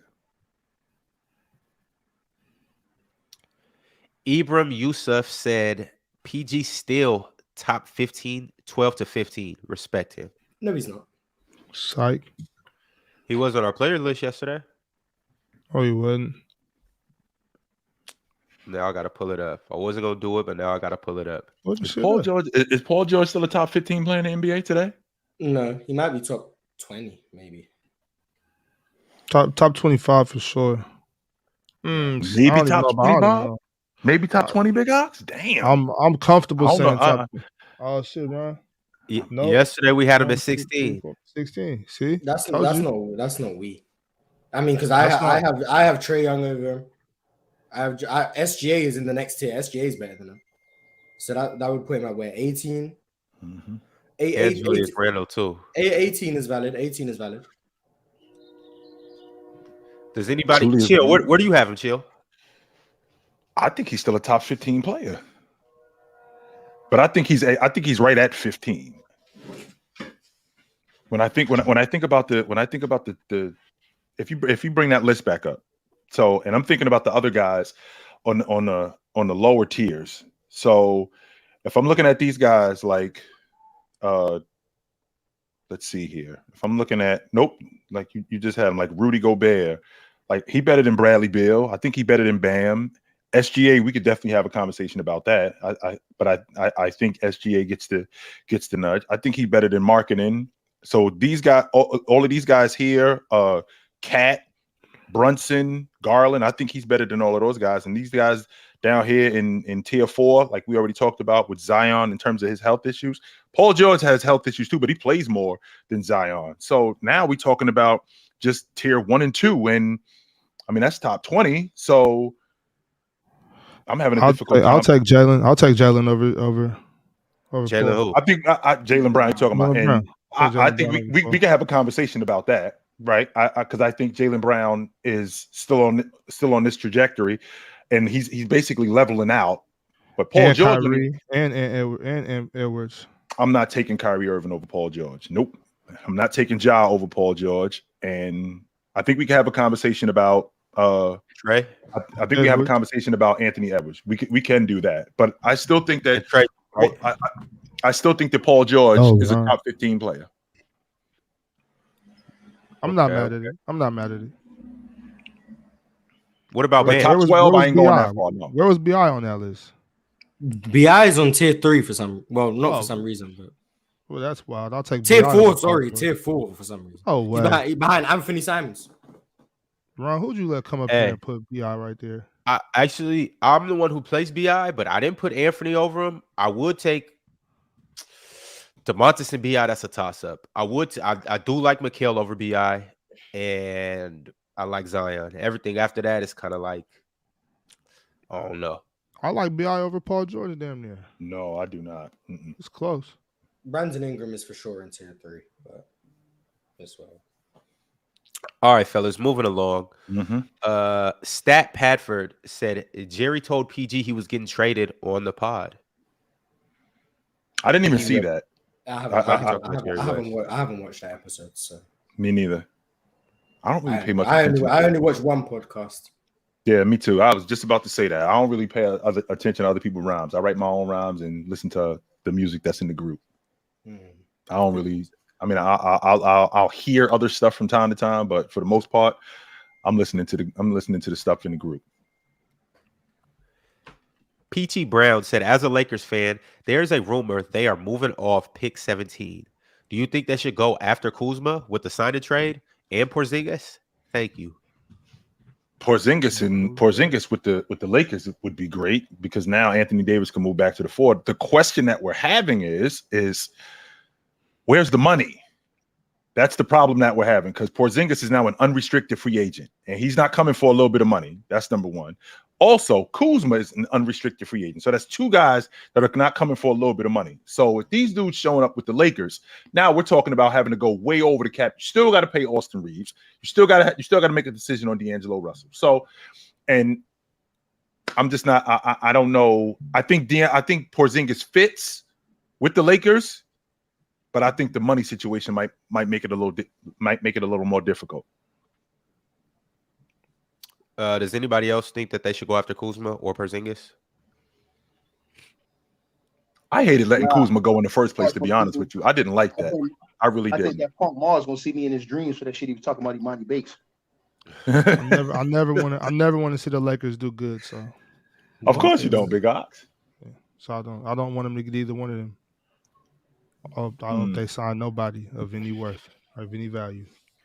And P.T. Brown also said they're coming off pick number 17, which would mean, Ticket, you're right, no rookies getting minutes because they won't be able to draft James Najee. And if they're coming off that pick, what are they coming off that pick for? Are they trying to sign a vet? I mean, are they trying to trade that pick for a vet? Are they trying to move down in the draft? Because that's the only thing I'm thinking when you got the 17th pick. I like a guy at 22, and I think this guy can help me more. I think he's going to be around at 22. I don't like him as much. I mean, teams do that all the time. The same logic with Luka and your man Trey. So Atlanta loved Trey. They just didn't love him at 4. They loved him a pick higher. So the same logic would be with the Lakers. If they got the 17th pick, well, maybe they like this particular guy. They just don't love him at 17, and they think he's going to be around by the time they pick at 22. All right, y'all, moving along. Ratchet City Royalty said 2009 first round Bulls versus Celtics was awesome. Yeah. That's when we was talking about our favorite all-time series. Yep. Mars, we don't talk nearly enough because when I think about it, that Western Conference Championship in 06 between Phoenix and Dallas was awesome. That was a damn good series. I thought Phoenix was going to beat them. I did. I thought Phoenix had a really good shot at beating them. I was surprised they didn't beat them. Dirk played really well, and maybe I think Jop was one of the better players, dirty work guys in that series that really helped them. And a guy like Josh Howard, who we don't talk about nearly as much because he's kind of fringe, but he was big in that series. 100% he was. The Western Conference from the whole 2000s Western Conference. It was a nightmare. There's just a bunch of series there. It was a nightmare, no question. And that super chat you just put up, Ron, I really want to address this right here. Not this one. Right here. Hoagie said, looks like Lillard to the Nets is heating up. Can we please get to the bottom of what the plan is with Damian Lillard? So let's stop acting like the guy wants to be traded. He doesn't want to be traded. He wants to be there. He doesn't want to be there. If Damian Lillard does not want to be in Portland, why doesn't he just come out and tell us, I want to be traded? Because I don't think he's holding him hostage. I honestly think he wants to be there because he said that. So because he said that, why is this trade logic something that just keeps going on? It sounds to me like the fans are running him out of town, only except in a good way because they want to see him win because they know he's not going to win in Portland. So if that's true, deal a dude already. It's because we all know that for both parties, a trade is what makes sense. They're just living in denial in their own toxic relationship, saying everyone else is just trying to break them up. When we can see that they're both just abusing each other. You two and we're like, not belong together. We're trying to help between you two. That's what we're doing. We're trying to help them, and they're just in denial. That's what it is. The thing about it is Portland has literally a wide open layup to transition into the future. Draft Scoot Henderson and come off of Dame. Look, Dame he's an amazing player. He's one of the best point guards since he's been drafted. We all know how spectacular Dame is. Right. But it's like at some point you have to move on. You have to just do what's best for your franchise. And sticking with Dame, you've seen what it has been. And you can clearly, if you have two eyes, you can clearly see what it's gonna be. And I still can't even think of a trade or a guy that they can bring in with the current roster as constructed that just puts them severely over the top. Like, yeah, it might make them better. It might make them a second round team, maybe even a Western Conference team. But I don't see it making them a finals team. I don't see it giving them trading for Zion does not make them the favorites in the Western Conference. No, it doesn't.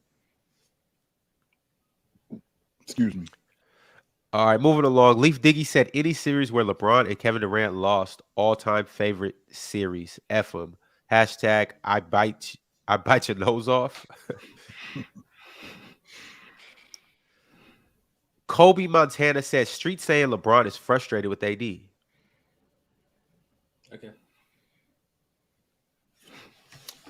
Terry with two dads said chill. Is MPJ slightly more black than Tom Chambers?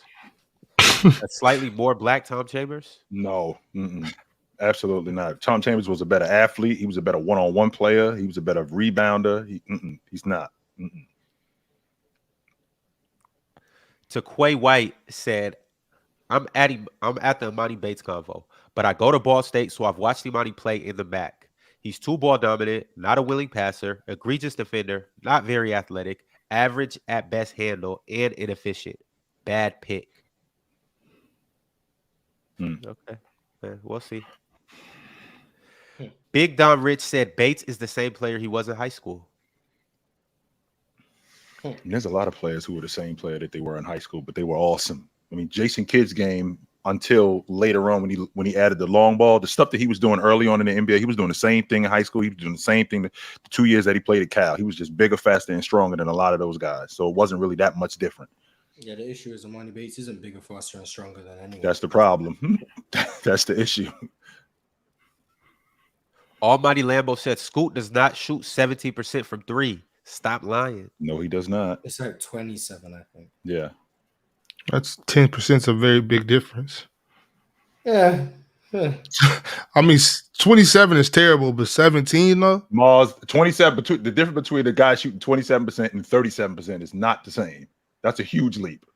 Yeah, but that's from bad to average. Bad to less bad. I mean, he needs to work on his jump shot. There we go. Mars, it's more than that. Well, if you shoot 17, don't work on your jump shot. Stop shooting. Stop shooting. That's Giannis shoots at 29, and I'm telling him to stop shooting. So. Right. So if a guy shoots 17, you need to come off the floor. I'm not talking about in the game, Mars. I'm talking about don't shoot in practice. Don't shoot no free throws. Don't look when the gym is closed. Give up. Shooting isn't for you. Shooting isn't for you. Look, when the gym is closed, don't come in here and use my shooting machine. Okay, stop shooting. Get him off the floor now. You break my shooting machine, I'm gonna break you. All right, so Adrian Carrasco said, "What do y'all think of Bruce Brown declining his player option?" Common sense. He was going to get $6 million. Now he's going to be on the market and he's going to get double that. Not playing for a little bit of money, especially after I just was on an NBA champ. I was a major contributor on an NBA champion. I'm not playing for a little bit of money. No, I'm not doing that. That just doesn't make sense.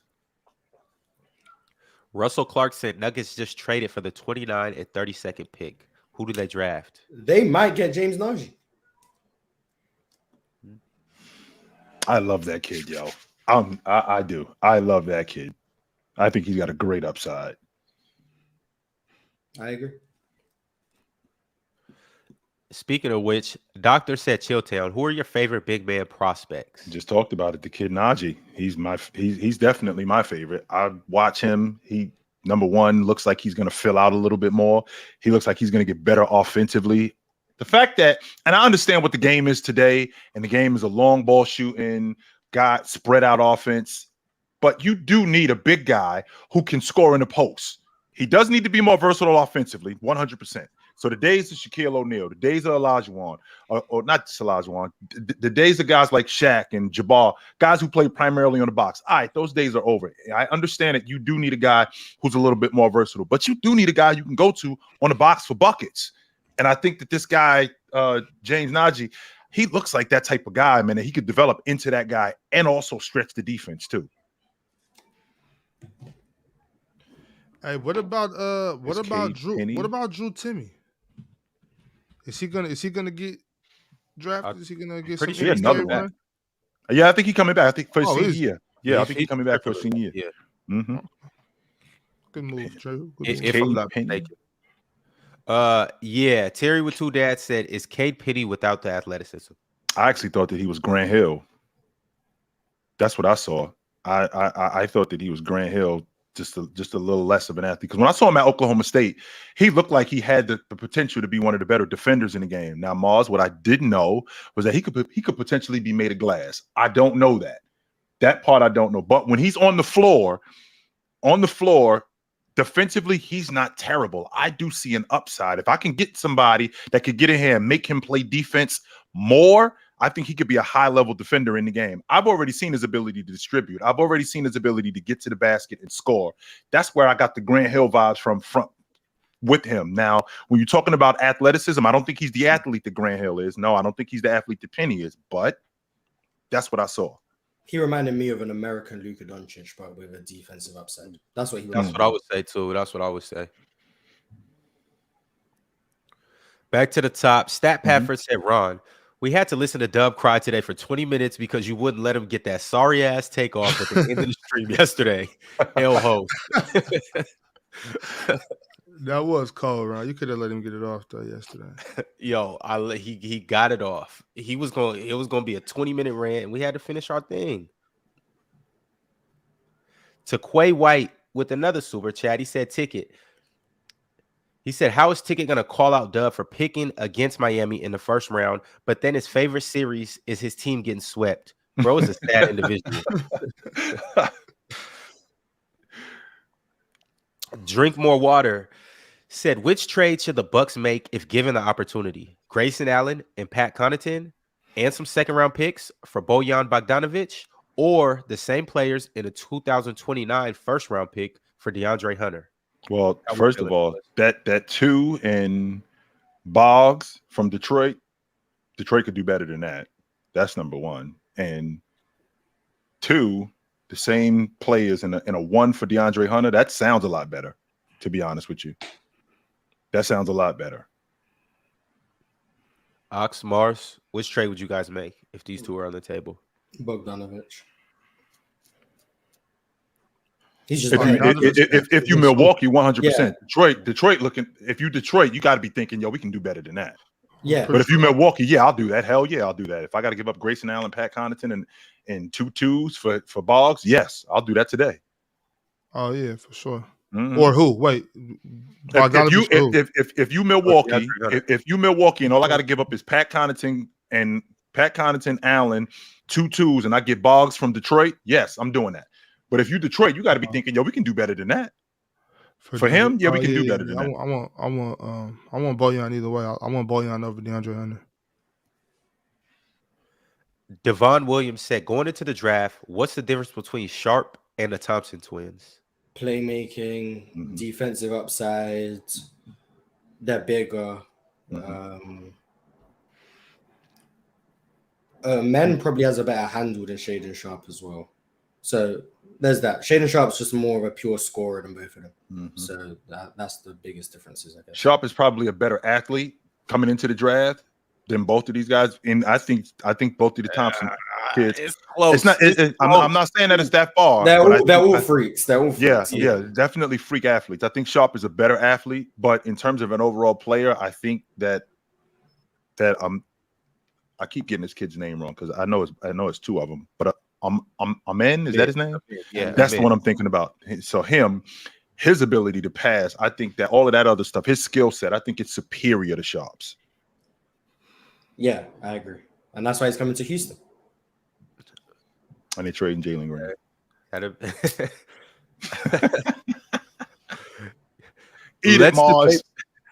Let's debate basketball. Said Austin Reeves got minutes as a rookie, but okay. Yes, he did. Yes, he did. Oscar Proud Jr. said Fluent been fraud in the last couple days. One stat guy from both teams come on now, and teams trusted that. It was 2 guys, 1 per team. Stop frauding. I don't even know what that's about. About Chamberlain. And it's only 1 guy. Yeah, it was about Chamberlain. That's what I'm thinking to myself. So 1 guy is writing down everybody's names, and 1 guy, okay, that's an assist for him. That's a bucket for him.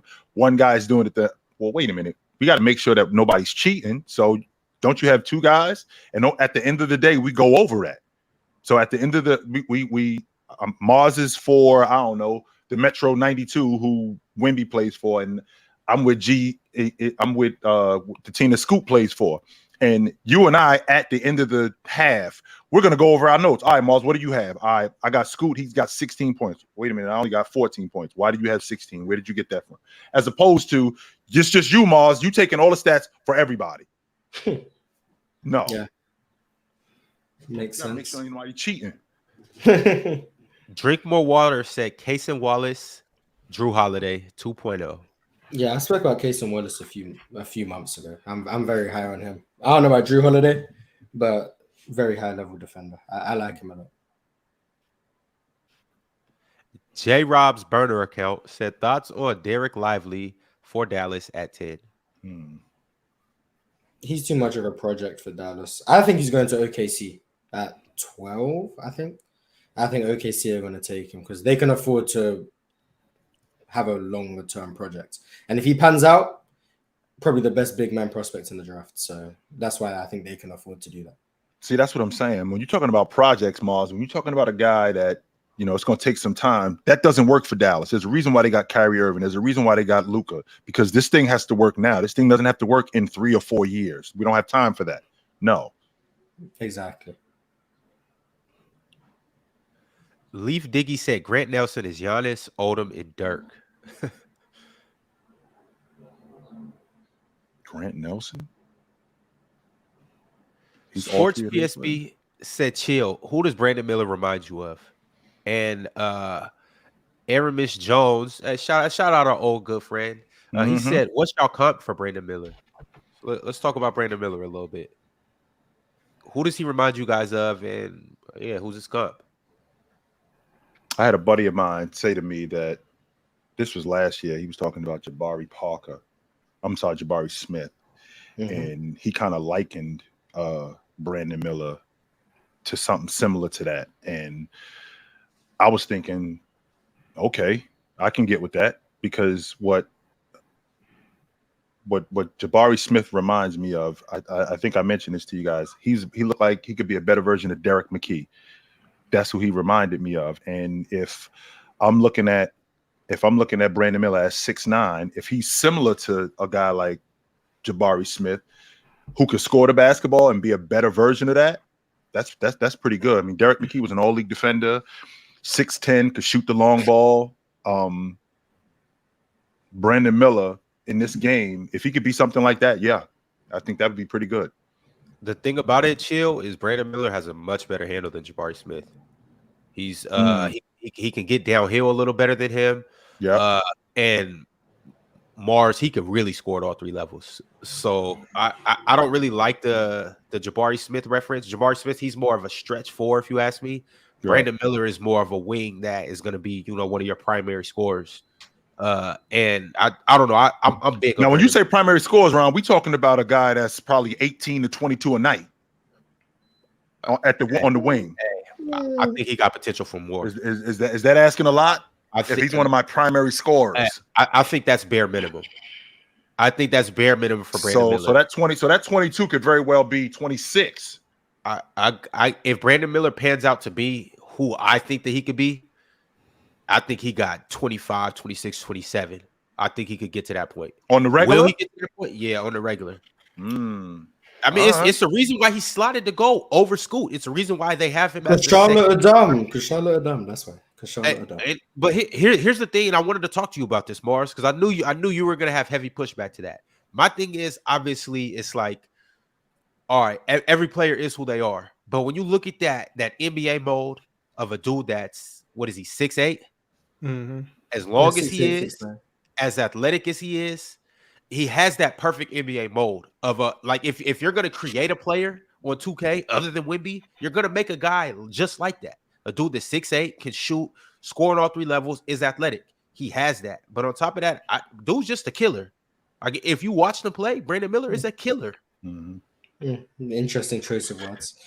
But so you don't like Brandon Miller either? No, I'm just saying it's funny because we know what happened. Oh, nonsense that he got himself in. But I think he's the number 3 pick. I think for this draft, I think he should go number 3.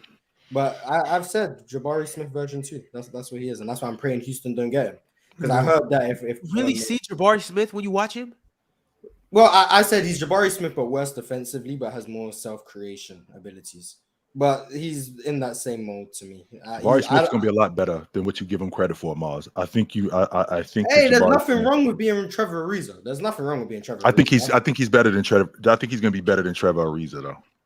Trevor Ariza start on the championship team. I ain't gonna fight that part. Nothing wrong with Trevor 100%. But I think he's better than. I think he'll be better than Trevor Ariza. I hope so. It's gonna be simple for Brandon. It's just gonna come down to his ability to make shots. Yep. When he gets to the NBA, it's just gonna be simple. Like, bro, you gonna make the shot or not? Can you score? He got everything you need. It's just like put the ball in the hole, bro, or go sit down. You know what I'm saying? Offensively, I think he's a willing passer, which is nice. I'm not very high on his ability to get to his spots. I don't think his handle is great. I don't think he creates separation very well. I also don't think his jump shot's gonna be as great, especially off the dribble, as it seems to have looked in college, which is why I'm not as high on him. Which is why I'm very comfortable saying Scoot is the number 2 pick. But I do think he has all-star potential if it all works out, unlike Jabari Smith. I don't see all-star with Jabari Smith. So I'm higher on Brandon Miller than I was with Jabari, but I'm not very high on either of them, especially at the number 2 pick, which I think is ridiculous for Brandon Miller. I'm high on Brandon Miller. I really love Brandon Miller and what he brings to the table. And we talking about comps. When I see Brandon Miller, and I think it's ironic that he said this, but you got to go look at him coming out of college. I'm not saying now. I'm saying in his earlier years when he played for the Pacers. I see a young Paul George, a dude that's 6'8", can handle the ball, can shoot the ball. Now, defensively, no. But when I watch his game offensively, yes. Dude got freshman of the year and player of the year in the SEC. Dude is a bucket for real. Like, go watch him. He looked like a young Paul George. Yeah, I don't agree with that. But we'll see.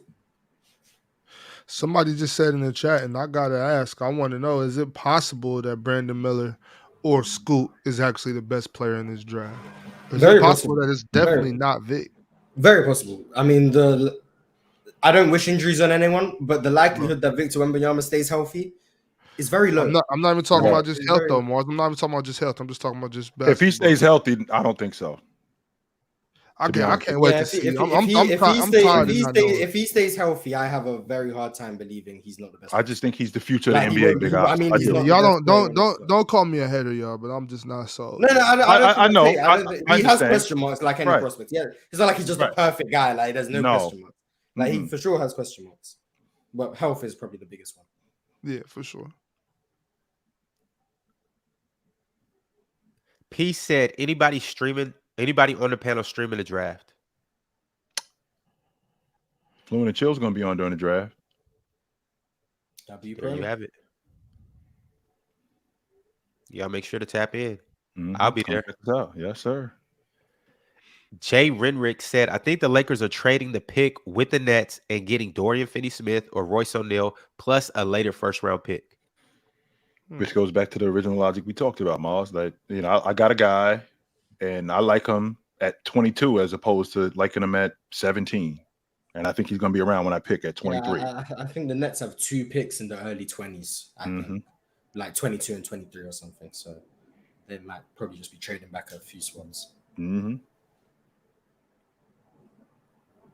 Terry with 2 dads said, I was late in the Imani Bates convo. What's his ceiling to y'all? Being in the NBA. Oh man, I wasn't really getting too involved in that debate with y'all. It was a little too, a little too violent for my speed, so I kind of stepped out of it. But I'm not as sure about Imani Bates as I was long ago. It's just I agree with the fact that all I saw him do this year was shoot contested threes. All right, so we'll see what happens. I need him to take a step forward. If you ask me what's his ceiling, I will probably say I do think he could be a starting 3 in the league. But if you ask me what do I think he'll be, I think he'll be a solid 6-man that really comes off the bench and just really gets buckets for you. I could easily see him being that dude that comes in and is really just getting him up, getting shots up. I do believe that Imani Bates is going to be one of those guys that plays a lot of G League games his first season or 2. Thank you. That's what I said. I'm a hater. That's not a knock. It's not a knock at all. Exactly. Oh, but I guess because I said it all aggressive. I it's the thing about it's like Imani Bates. I think it's going to be you got too much upside. You got too much potential just to be sitting around on my bench. So kind of like go down there and get some reps in on the G League. Get your game right. Get stronger. Gain 30 pounds. You know what I'm saying? Which, by the way, Ox, a lot of people, when they hear G League, when they hear minor leagues, they automatically think demotion, not realizing that I think NBA teams should be using the G League more than they actually do. I mean, they do it all. They do it all the time in baseball. A guy comes off the 15-day disabled list. A guy has been out he's been on the injured list for 3 months. They don't just throw him back in the lineup. They put him in AA to get his body right, to get his reps correct. So I don't think the NBA uses the G League nearly as much as they should. Right. Moving along, FIFA Boy said, you take it too personally, Dub, respectfully. Tony Jean Claude said, Dub TV. Hate Key said, fluent talk. YSN Money sent a start bench cut for Dub, but I'm going to have one of you guys take it. James Harden, Magic, or Fluent? We talking about shooters? If we talking about shooters, I start Fluent. Start bench cut for Dub. I'm starting Magic, cutting James Harden. I'm starting Magic.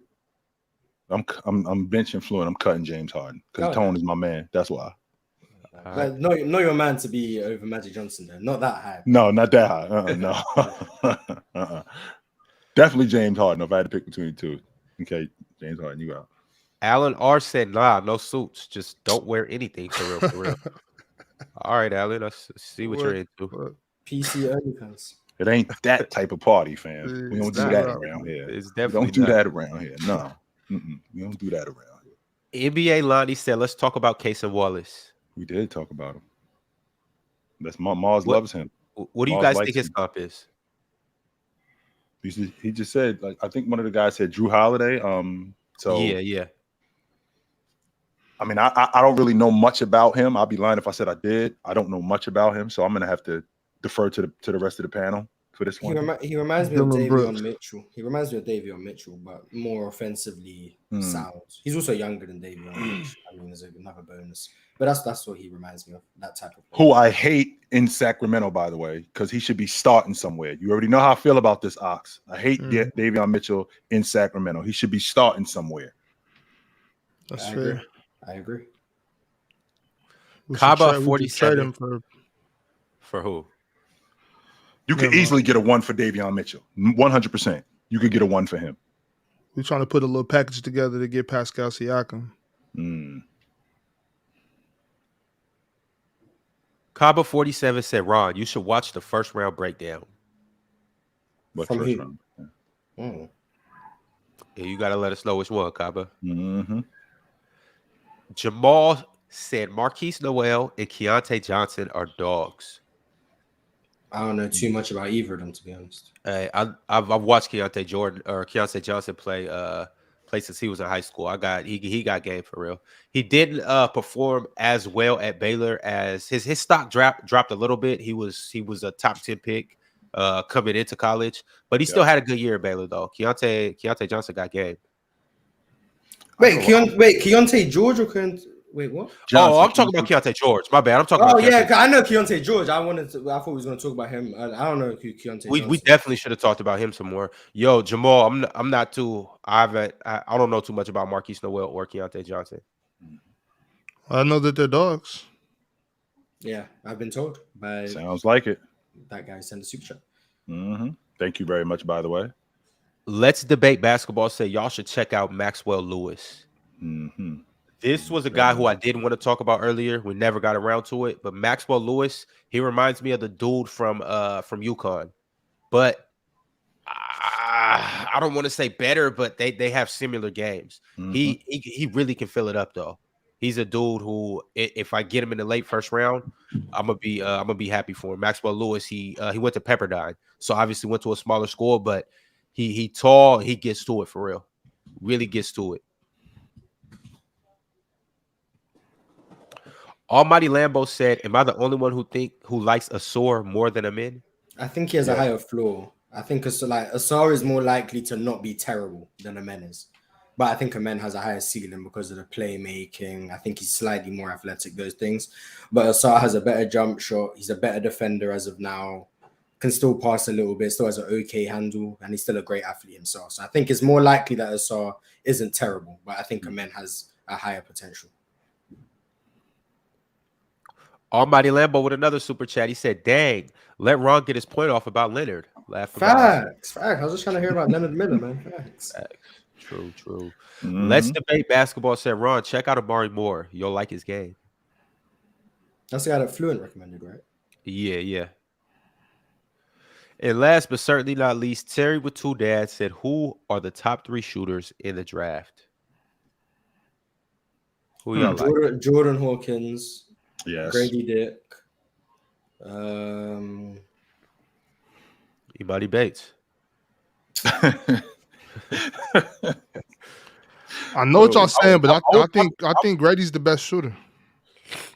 I mean, being 6'8" and can shoot like that, I mean, yeah. I'll probably have to say Brandon Miller. Probably. Yeah, I'm definitely going with Brandon Miller. Absolutely.